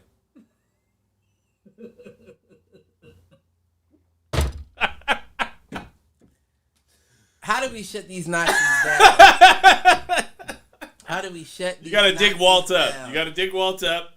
Cut the snake off at the head. Listen, how do we shut the Nazis down? Well, I mean, from that perspective, I actually think they're due for a downturn. Because Bob Iger at some point will retire. He's the CEO that brought up the streaming services. He's also the one that made the Muppets purchase, the Star Wars purchase, and the Marvel purchase. I don't know that they have a strategic visionary at the helm anymore with Bob Chapek, who came up through the Disney parks. I don't know the names of these Nazis. I only know it because I read Bob Iger's biography because it was actually a good read. was. He started with NASA. No, he actually started with ABC, ESPN. Before that all got bought up by the Disney conglomerate. But he was a sports guy first. Okay.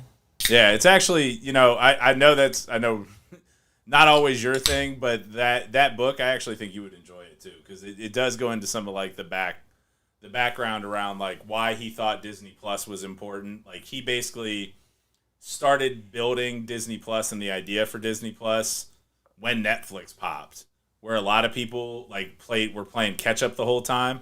Right. His strategy for how he was going to deliver Disney Plus started almost right away. And he always thought that he could compete with Netflix. And honestly, I think them and HBO Max are the two that actually did.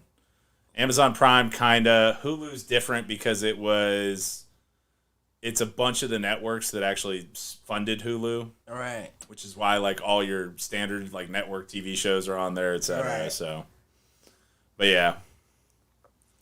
I don't know. The streaming wars have intensified in the sense that there's so many fucking streaming apps now that it's hard to keep track of. Listen, I don't pay attention. If it's not one that's readily available, looks like your people made the wrong deal, in my opinion. I mean, meanwhile, Cliff is the one that had me downloading apps to watch a boxing match that didn't even have the fight. Speaking of which, motherfucker. That's why I came over here and I didn't try it at the house. Your boy, yeah, Canelo. He got it. He did. He got it. Did you see the highlights from the UFC fight, though? Justin Gaethje and who's the other dude? Chandler. Dude, I watched. So the nice thing was, because I was staying up waiting for you, and you didn't show. You didn't call me. You said you was gonna call me when you headed home. No. Yeah, you did. I told you I'd be home by 10. I'm about to read you the text message. Did I say I was gonna call you?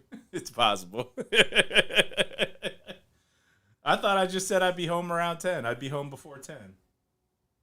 Anyways, I don't know if you watched the fight. If you watched the Gaethje Chandler fight. No, I saw the highlights of it. Dude, third round, Chandler wasn't even trying, man. He had his hands down and was just baiting him to throw punches. Well, he was gassed, but Gaethje couldn't take him down. He took his best shots over and over and over again, and Chandler just said, what do you want? What you got? What you got left? Well, I mean, unfortunately, beating somebody's fist up with your face doesn't win you a fight. No, it doesn't, but I thought it kind of showed, like, that's a dude. Like, he did take his best shots and he didn't fall. Yeah, I mean, that's a detriment, though. Well, no, to your point, he was gassed by the third round. The second round, it was still a decent fight. But that third round, yeah, I think he was gassed, which tells me you ain't ready for a title fight if you're gassed like that in the third round. I mean, Gaethje was gassed too, but yeah, I think that was just the pace of the fight in general. It was a pretty brutal one from start to finish. It was. And then Canelo did his usual thing, had him dissected by the fourth round, knocked him out in the sixth? I wouldn't say that. No, he knocked him out in the 11th. Was it that late? I didn't think it was. Yeah, it was the 11th. It was a minute and something left in the 11th round. I thought it was earlier. Nah, it was a lot. I was only half paying attention because I was building the bookshelf. Yeah, it was a lot closer than he needed that knockout. Yeah.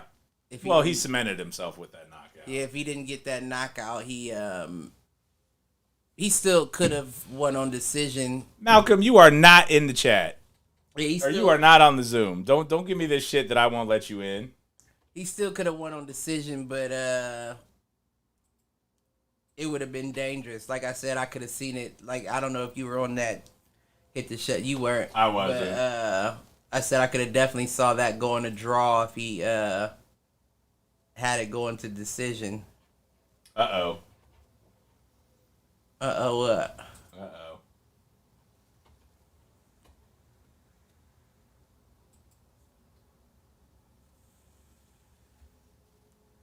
You might need your headset. Oh. I don't. I don't. Not for him. Not for him? You think he's... Malcolm, you're on mute. Figure your shit out. This motherfucker know enough. He just ain't. He's bullshitting. He's bullshitting. Malcolm, we can't hear you. Fucking. All right, we trying. We'll see if we can get him. Trying to plug his microphone in with his fool ass. He said, "Yep." Yes, sir. There he is. What up, Malk? Oh shit. You know this bum. He logs on and doesn't even have his shit ready to go. He's like motherfucker that take off and won't secure the cockpit. You know what he looks like right now? He looks like that scene in Ali where Will Smith is jogging with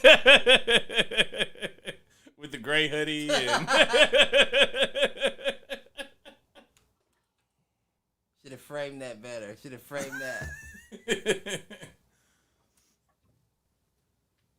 Where is? I mean, we can hear Where's you. your life? That's where is. Where's your entire life at? Can y'all hear me? Yes. Why isn't it? Oh, you can't hear us though. So this is the perfect time to talk shit on Malcolm. Probably a Zoom setting. Right. How Can the y'all fuck? hear me? Yes, we hear you. Can you hear us? Yep. All right. What's going on, Malk? You know, another day in paradise. Y'all ask and y'all shall receive. So here I am. Y'all tell me what's going on. They wanted to receive, motherfucker. Fools. Hey, this ain't no Carl Nassib, Clifford. Hey, What you Mike, say? Mike, I just wanted to call you out real quick. Why? Because I stopped showing up to hit the showers when the Bills lost. Yeah, I know. Yeah, yes, sir, you did. We haven't Yeah. seen you there, Michael. I know. I had other shit to do. What can I say? Hey, no, it's all good. Mike, you were talking about new stuff coming out plus. Yeah, man. All sorts of shit dropped. Damn. Okay. So, what's all right? What's one you haven't seen yet that you said you were anticipating? So the two that are kind of high up on the anticipation list is one, Shang-Chi dropped today. So I'm going to try to catch that because I never made it to theaters to see it. And then it's Book of Boba Fett, man. You know me. I'm waiting for that next Star Wars show. Yep. That Mandalorian shit. Yep. So it's kind of the offshoot where they're going to follow Boba Fett and what's her name? May. Why can't I remember the actress's name? I don't know, but she's been in a bunch of shit. But Fennec Shen. Yeah, that one. Is Sasha Banks back in there? Sasha, I mean, it's possible she shows up. I don't know. She'll probably be in the Mandalorian season 3. Who's Sasha Banks? Wrestler. Man, that's my little WWE woman crush. Yeah, I mean, that's understandable.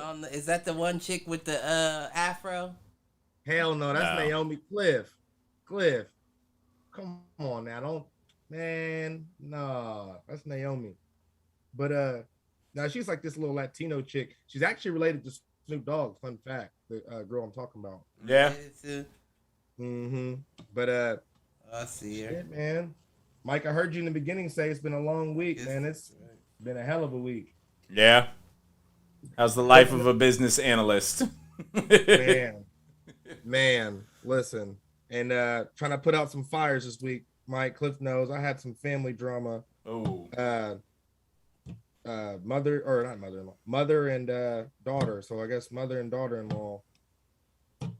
So man, I hear you. I mean, that right there wore me out. so I was dealing.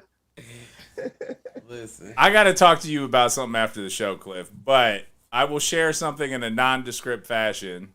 Okay. Have a friend that found out boyfriend had been cheating on her and basically had been doing so for almost a year. Damn. The story point here for Mr. Jennings is it's somebody we both know. Meaning the dude is somebody we both know. Oh, okay. And was basically living with 2 different women. Oh shit. Let me get how you live. Yeah. So Right. no, Yeah. I'm all for. First of all, I'm not opposed to that if you're honest about it. Right. It's the lying about it. I agree. And first of all, I don't know how you get away with it for a year. I mean, at that point, let's be honest. I mean, I hope you're a fan, young lady, but you need to look inward. Well, and I think here's the flip side of that. I think this person knew this shit was going on and overlooked it. But on top of that, there were people like me defending this person because I didn't know the shit was going on. Well, and I'm a trusted source, though. Like, that's your fault. I agree, which is why I've been there for support all week. And if I was her, I wouldn't believe that shit neither. Well, that's fair. But again, I'm honest about my shit, so fucked up situations. It was. There's all sorts of fucked up situations, but you know, we're getting through. Mike, I see you've been fucking living lately. You're over there taking blood donation / cock shots on Instagram. You been cock shots out on Instagram? Nah, it was because I was laying down, man. Cliff, I kid you not. Mike is like right here at the selfie, like where you see like his jeans and his face. It's like this funny pose. Because I've got a fucking needle in my arm right here. You see it? He's like, donate blood. I said, this motherfucker. But I see you. The blood from my boner. You went to the Blue Jackets game, Mike, right? I did. I took my son to the Blue Jackets game. We were second row. I bought that asshole a jersey, and he didn't like it because it was too long, and it was because I was not going to spend money on a jersey that he was only going to wear for 6 months. Right. And so he was upset that this jersey was too long. I'm like, look, dude, I'll hem it for you. I will stitch it up. But goddamn it, I just spent $130 on this goddamn thing. You're gonna wear the goddamn jersey. Right. Buy me a Blue Jackets jersey. Tuck that shit in, bro. You be fine. Mike, listen, facts though, bro. You better. Mike, unless you plan on buying him a pair of Monarchs.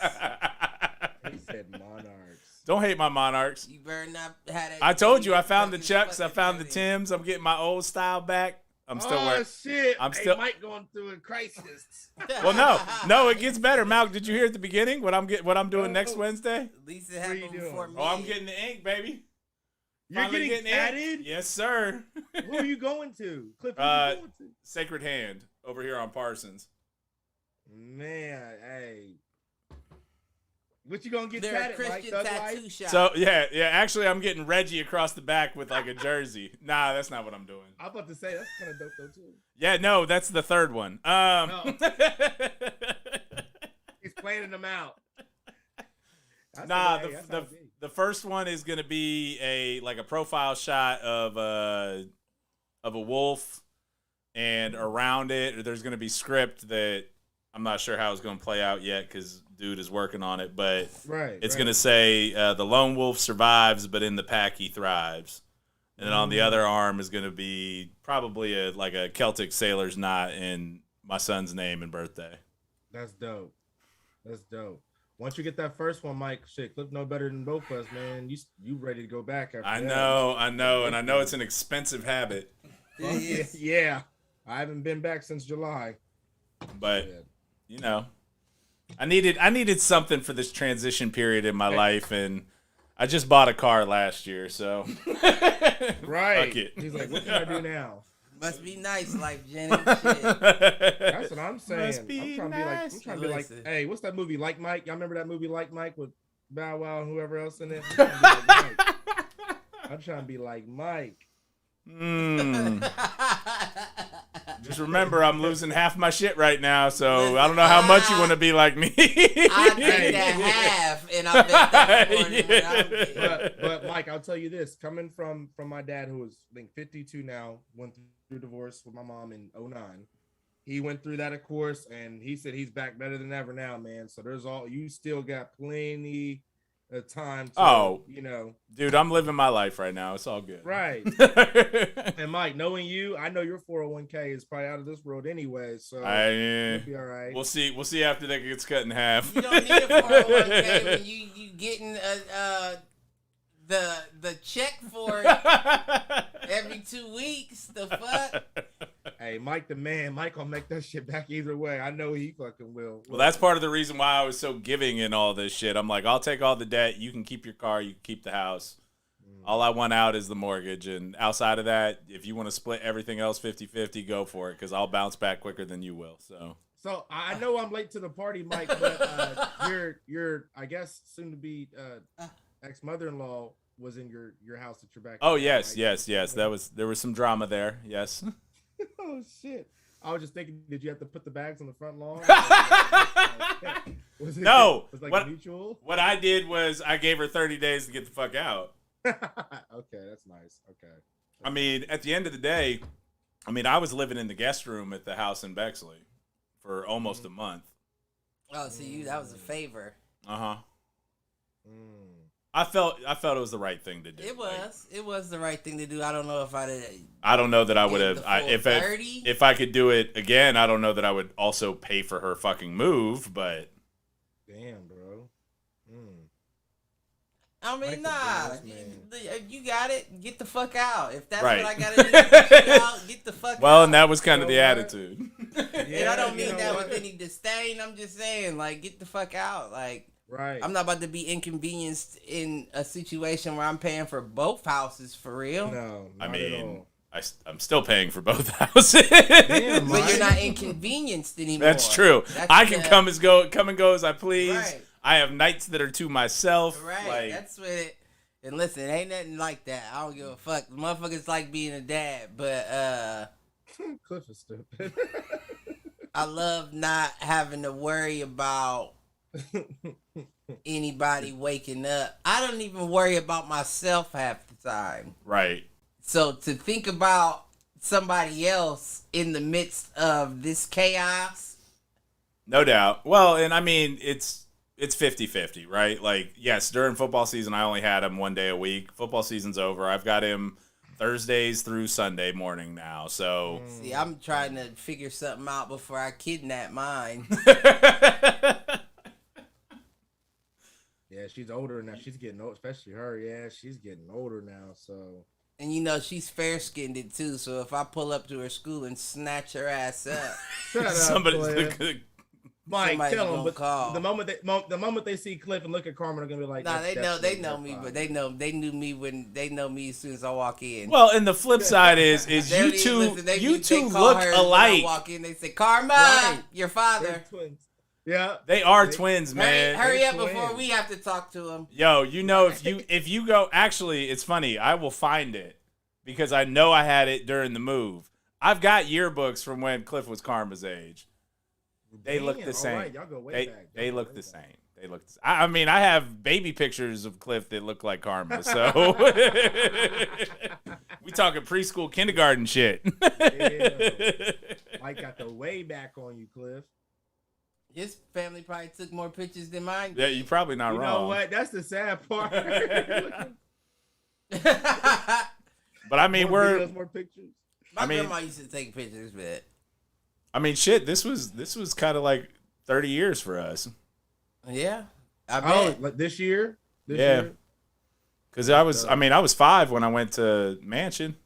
Maybe it's next year coming up. I don't have any friends. Nah, I was younger than that. Yeah, so yeah, we're at 30 plus years now that we've known each other. Yeah, that's wild. And still tolerate one another most of the time. Right. You know? Right. Listen, can we just, I know we're getting towards the end of the year, but can we already just say, and I always say this, I just gotta say it again, episode of the year of Do Fools Agree, in my opinion, of course, Nikki Vincent was the one. What's the one? You know the one I'm talking about. I don't know the number. We're talking Nikki. Yeah. And both y'all know I love y'all, but to see Cliff's reaction to that episode was it was pretty good. If it was subtitles, it would have been even better. Right. That's probably what. Nah, we can't do that. You want to go back, clip it out, and put your thought bubbles in there? Yeah. We'll just put like actual thought bubbles, like right. this.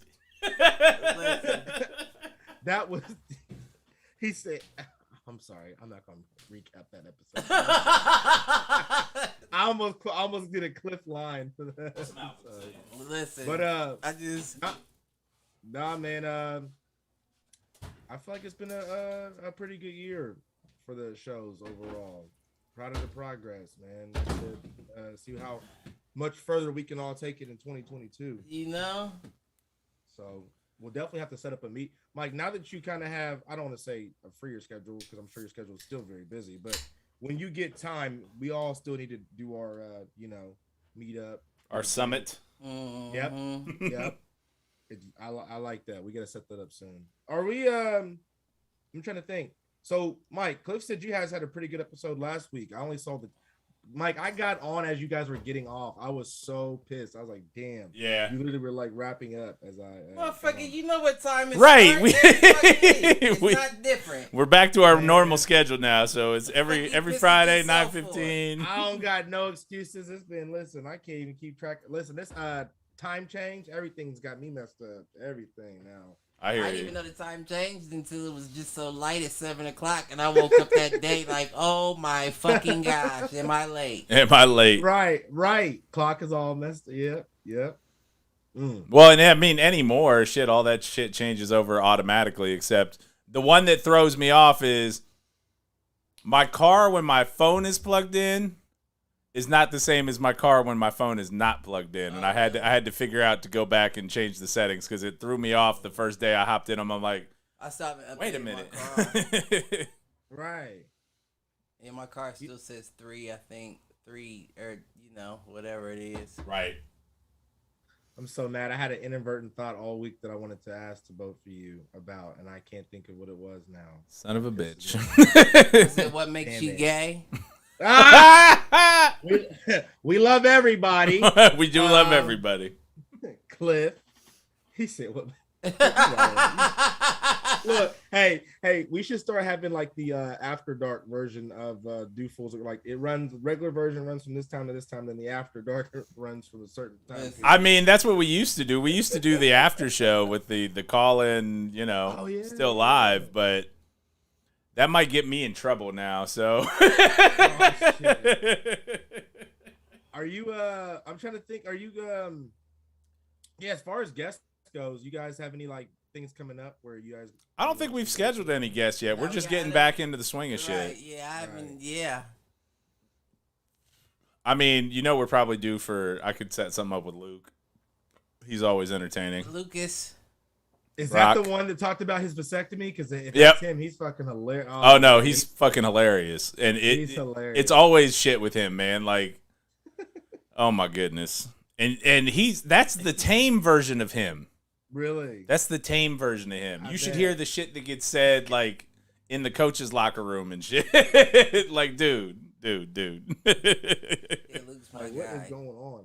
Okay, I have a sort of I guess I'll use a different inadvertent thought that I had. All right. Ask you guys about.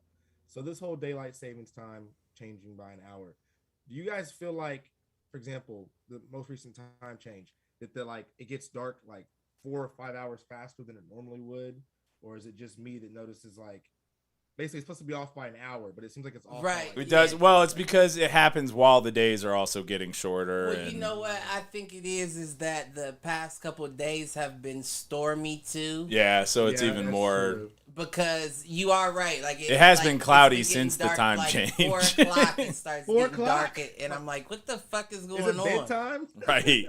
Like I'm looking like, do I need to hurry up and run to the store real quick? And it's like, nah, it's just 5:30. Well, as someone whose child seems to follow the sun, oh, shit. I'm okay with these times. Oh, like he goes to sleep earlier? A little bit. Like it's not quite a fight to get him in bed before 9. Like he's okay with going up at 8 o'clock as long as it's dark, right? So from that perspective, even with the storm, it shouldn't be getting dark at 4. That's what I'm saying. Like something's like somebody lied about time. Clearly, whoever made up time just made up time. It just well, and the flip side of that is again, The government could decide that they wanted the time to go back 2 hours, and we wouldn't know because all that shit happens automatically. That is now. true. You know what that is? That's actually a good fucking point. I stayed up to the time change this year. Be like, nigga, too.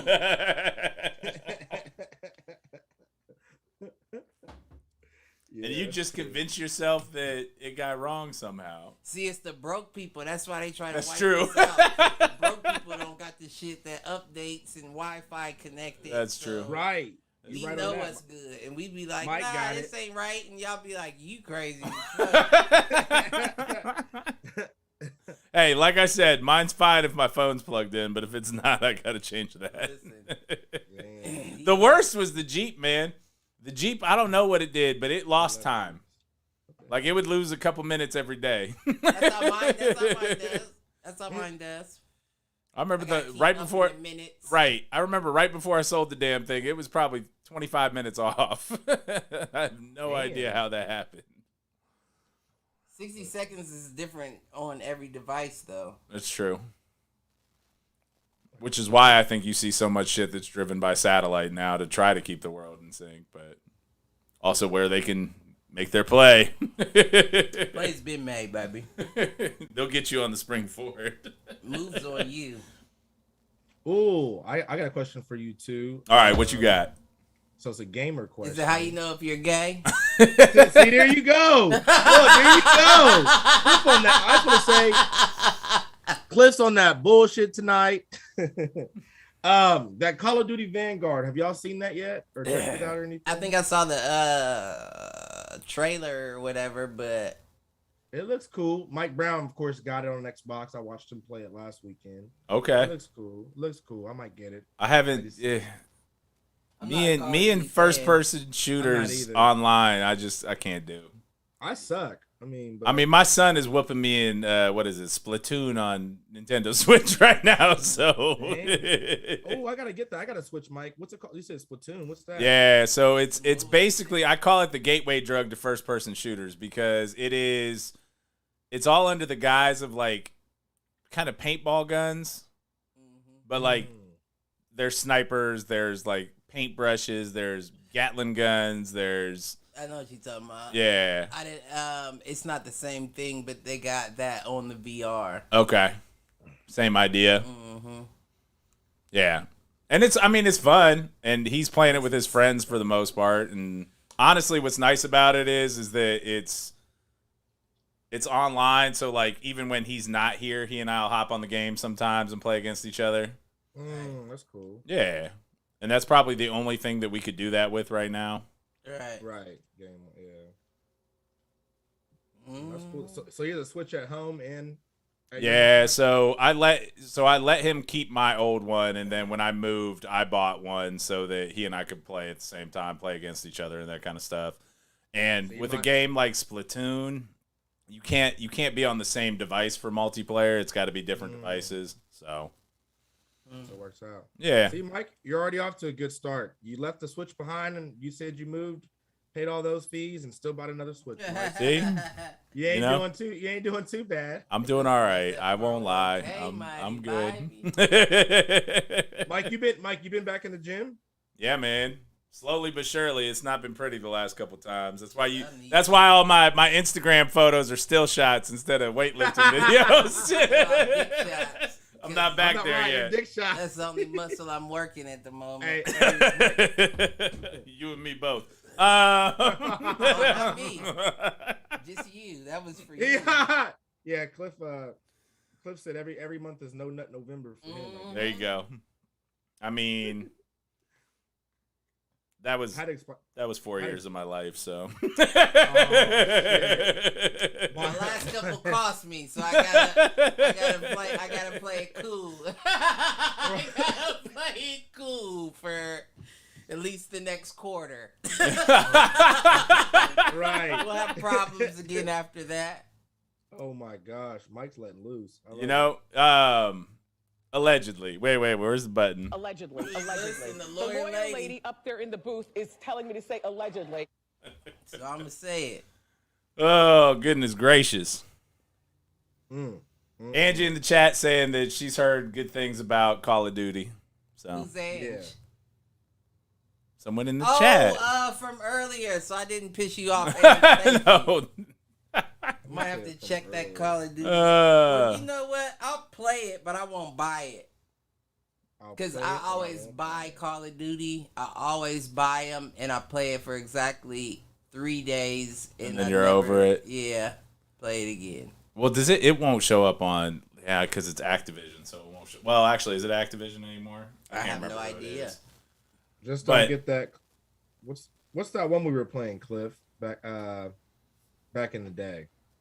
Like a couple years ago. It was a Call of Duty? Or was it Black... No. Or not Black Battlefield? Ops, Battlefield. No. Yeah, Battlefield 4. I like that more than Call of Duty. It was a Tom Clancy game, Cliff. What was it called? You know what I'm talking about. One of the... Either Rainbow Six...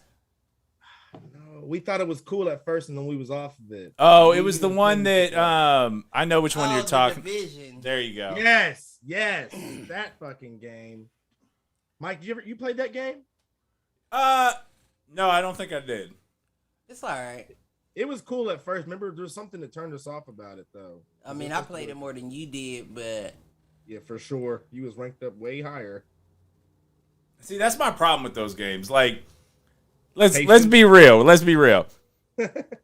As you advance, you should have less shit in your arsenal. Right. Me starting with like a pistol and a knife That's is not fair. Division Going- is different, though. No, because that's co-op, isn't it? Right, you're teamed up with people going against, like, AIs. It's See, not that I could probably actually get into. Yeah, it's not like a team deathmatch type situation. I mean, it can be, but for the most usually. part, it's just you and AIs unless you go into,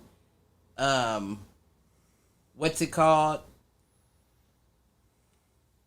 It's like a zone, you know what I mean? Like if you go outside of the zone, like It's like a PvP the zone motto or of something. the game is that there's, the world's crumbled. And inside of the zone is where it's policed. Outside of the zone, it's unpoliced. So the unpoliced area is where you can, like, kill other teams and take their shit. Gotcha. But inside that zone, you can't really... Okay. You have to stick with the AIs. Which is kind of the way that, like, Destiny works, too. Yeah, kind of, yeah. I'm a fan of that, too. I mean, I used to be a big fan of Destiny, and I know... I'm a fan of Destiny. I don't know if it's still out or not. I mean, is it still, There's like, supposed to be a popping? new one coming out. Is there? Yeah, there's supposed to be a 3 coming out soon. Okay. Well, maybe when that comes out, I'll hop back on for a bit. Mm-hmm. My problem is with those games, like, I get to the point where I don't want to grind anymore. Yeah, right. That's why I do sports games. Cause right. I always you gotta like grind sports, on that too, Cliff. But Be real, I 2K. always like sports. Right. It doesn't. You don't fall off of right. it quickly. Yeah. Well, and I mean, for me, like the shit that I play is mostly like the single player role playing games, right? Like, give me Fallout, give me Mass Effect, give me Skyrim. In a sense, even the sports games that I play now are kind of like that, yeah. Because, I mean, let's be honest, I play the regular game, but I more so focus on building my individual up than... the career mode type. Right. I know that it's different when you start doing, like, because you play, like, all the online shit. Yeah, I like putting my person up against your person. Let me see who's better type shit. Yeah. Your person always loses. You ain't got no dogs crazy as game. fuck. That's why you switched to PlayStation, because you couldn't get an Xbox win. I'm actually considering, just for you, Clifford, getting a Xbox when Go Black ahead Friday and switch hits. back, because I'm going to beat you back into PlayStation. Hey, with your hiding offline ass. Listen, I stay offline to make people bother me, man. Yeah. Mike, push the one dude. Bro, you can hop on this 2K with me. We need a fifth. I got 5 motherfuckers looking for a fifth. I'm playing already, sir. I got shit to do. I have other friends than you, and I don't want to have to hurt your feelings, so let me just stay offline. Oh my gosh, Cliff is too popular, Mike. It's to the point now that people send me invites while I'm offline just to see if I'm online. Like to see if Cliff online. He offline. No, send him one. He might be online. He's probably on. No, bro, he's on. And they still pop up when I'm offline. That's why I'm like, yeah, no, I'm cool. I might need to get a Twitch. I'm so popular on that goddamn game. You know what? as a side hustle, I don't know how to do it.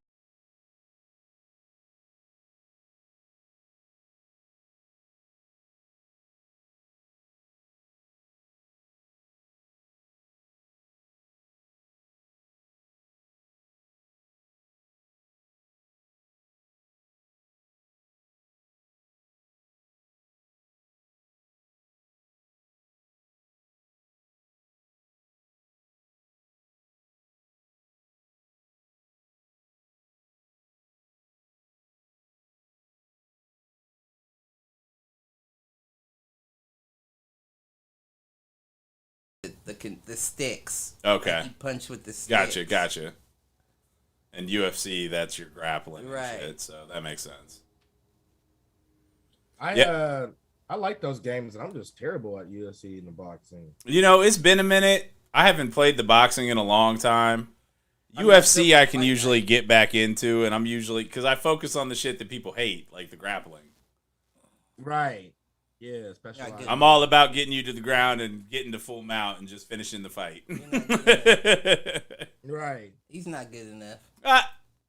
Well, it's been a minute, so it's quite possible I'm not Even anymore. when back in the day, whatever. Back before, back when it was me, you, and Anthony, the last couple times, motherfuckers wouldn't beat me.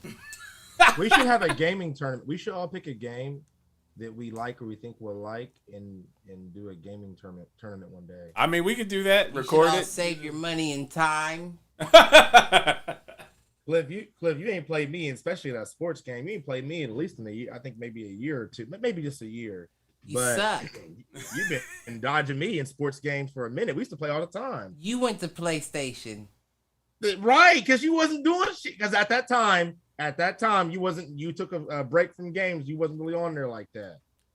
Is that what you tell yourself at night? See, meanwhile, y'all talking about this, and I'm like, I got the new arcade system right there. We go get on the old Street Fighter, the old Pac-Man. No, dude, it's got the Ninja Turtles arcade, man. The X-Men arcade. You remember we used to play that shit? I did. You bought an arcade though, Mike? I mean, I bought like one of those. I don't even remember what they're called, but it's basically just like the sticks. And it's got 6,000 games in it or whatever. Yeah, it's basically an emulator. Hell yeah. Like joysticks and shit. So I was trying to introduce the boy to some of the classics, like X-Men, Ninja Turtles. Nah, he loved it. They don't like the classics. Yeah, because of graphics. Because they're probably like, what the hell is this shit? They don't like the classics. But you have to understand, the only thing he plays is Nintendo, so it's not that far off. Oh, God. Oh, well, yeah, the Switch and shit. But and he plays Minecraft. Like, Minecraft is the only game he really plays on Xbox. And even that makes sense. Even the Power Rangers game that he was playing on Xbox, it's a fucking Street Fighter clone. Right. So it all kind of tracks to the same shit. Right. That makes sense. Y'all suck, though. But if you Fuck trash. You, Cliff. Trash. I'm single. That's true. What's that got to do with anything? He's got time. He ain't. And how's he utilizing his time? Sleep. Well, yeah, he's narcoleptic as fuck, but right. Y'all niggas just talking to make y'all feel bad. Hey, once a Raider, always a Raider. Mike, you still got that poo Raider? Talk about the Mighty Red Raiders. Fuck you. The Mighty Red Raiders. Oh yeah, poo. Fucking Baylor. Fuck you. And Don't apply to me. fuck everybody. That is fucking bullshit. Come after me. I'm a man. I'm 40. I'm not a kid. Yo, I need a shirt that says that I'm a man. I'm 40. I'm not a kid. Yeah, you do. You need to wear it to your mama's house. Right. I don't have a drink on me, but fools agree. Fools agree on that. Fools agree. Come after me. That. Right. I'm a man. Hey, I probably get slapped. Hey, look, Cliff. With a certain tone, I probably get slapped in the face and have a handprint walking out the door on my face. Not if you print the tone on your shirt. That's true. And look, all caps. Yeah, I'll pay you to hook that up for me soon. Well, we got some extra shirts right now. Maybe we do something. They won't fit him. Yeah, that's true. He's little. What size are they? I'm an XL now. I can't even fit no larges no more. Oh, well, XL, it's true classic. It might work. Yeah, I need it. That motherfucker over there looking like a 5'8" Oompa Loompa. I mean, shit, Malk. That ain't gonna help. All that's gonna do is make you want to eat more. I'm right, and I'm about to get something to eat. Right. As soon as we get done. Malk getting up to an XL. I'm back down to an XL, baby. Hey, that's that. Hey, Mike, I ain't mad at you. If I was living your life, I'd be doing this. The divorce diet has been good to me. No, you got to, because now you're back on the market, so you be dumb not. Well, and honestly, it wasn't even like super intentional. It was I did all the cooking for the family. And now that I'm by myself, I'm not motivated to cook for one. Right. I don't have to. So I either grab a piece of fruit, maybe make a salad, maybe a bowl of cereal. That motherfucker eat a frozen dinner. No, I don't have any frozen dinners in this house, dude. Actually, you know what I do for frozen dinner is I'll take 2 boneless, skinless chicken breasts and throw them in the air fryer. That's my frozen dinner. Ooh, I love the air fryer. See, I'll do that, but I won't eat anything else with it. Exactly. Why? Same thing. Like, I won't eat vegetables or anything. Why? I'll just eat the chicken. I'm with you. You got to have a side. No. Nah. Not when you single and by yourself. Oh yeah, I'm eating like boneless, skinless chicken breast, and if I feel like I need a little flavor, I'll just put some hot sauce in a cup and dip it. First of all, my shit better be flavored or it ain't coming out the air fryer. That's gonna stay in here until I wash the air fryer. Oh, see, you doing too much. Dip it in some barbecue sauce, it'll be fine. That. It's gonna be seasoned, and barbecue sauce is gonna be on top of it when it's out of the air fryer. I hear you.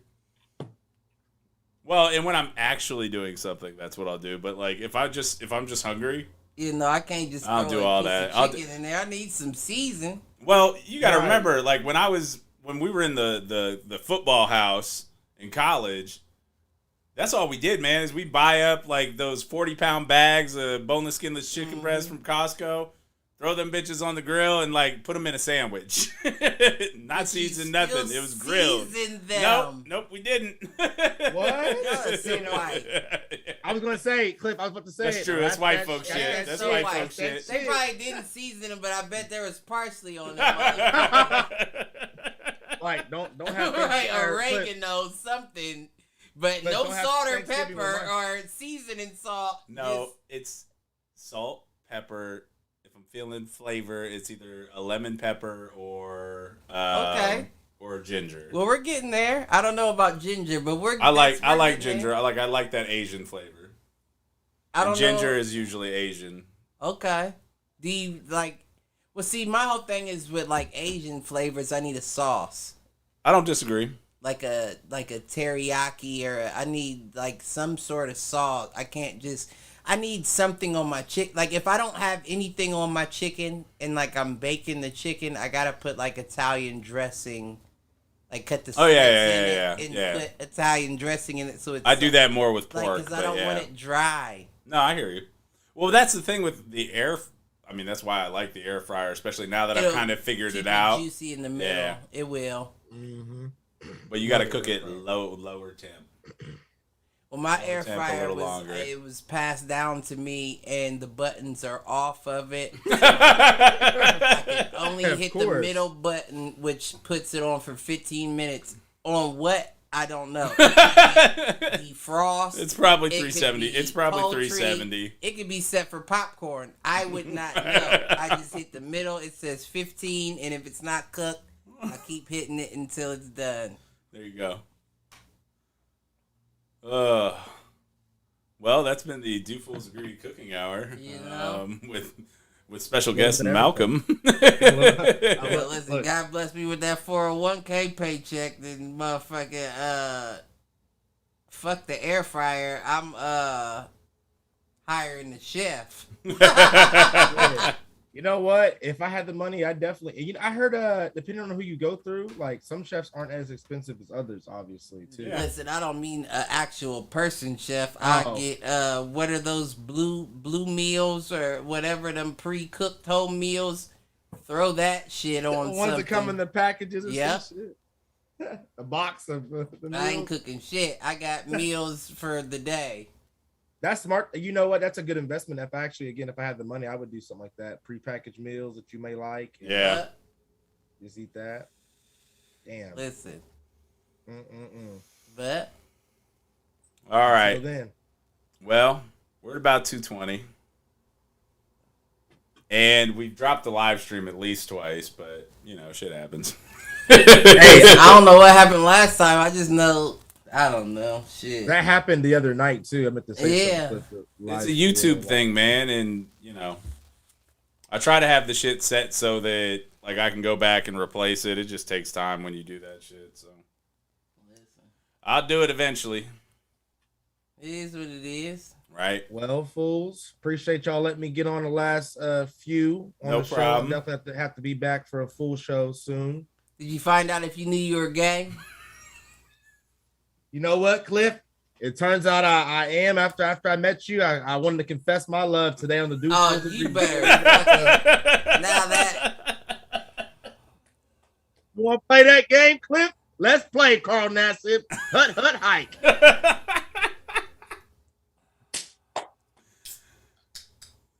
Look at him. He's speechless now. Look at him. He's speechless now. Yep. Cliff, I decided if I was in jail, you'd be my type. First of all, you have to pick elsewhere. Hey, what did it say on Friday after next? He said fresh meat on the line. Because I would have to have you for you to be my type.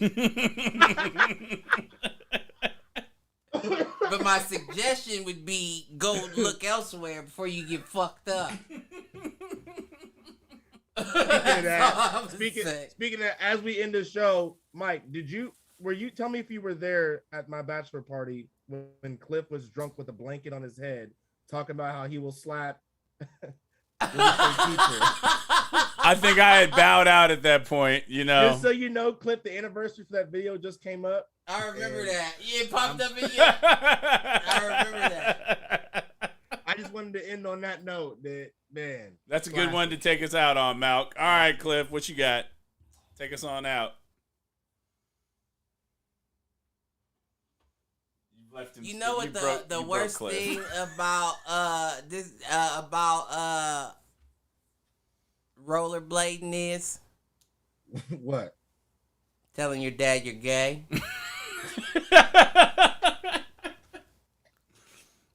Love everybody. Tonight's episode of Do Fools Agrees. Also, did you know you were gay as well? On top of the Disney Plus and the other If things. you got rollerblades hanging in your closet. You know what, Mr. Jordan Jennings, I will see you tomorrow night. This is not over. I will see you tomorrow night. And if you don't come to your conclusion, we'll figure it out then. But like, subscribe, share. Tell a friend. All that. Appreciate having you, Angela. Angela. Mike, what's wrong with Mike? What's in his cup? I don't know, but Angela, right? With all of that, Angie. But with all of that, Angie. This has been Do Fools Agree. As always, I am Michael Reggie. My main man Cliff here on the mic. Malcolm joining us. Peace out, fools. We appreciate you. Peace. All right, Angie.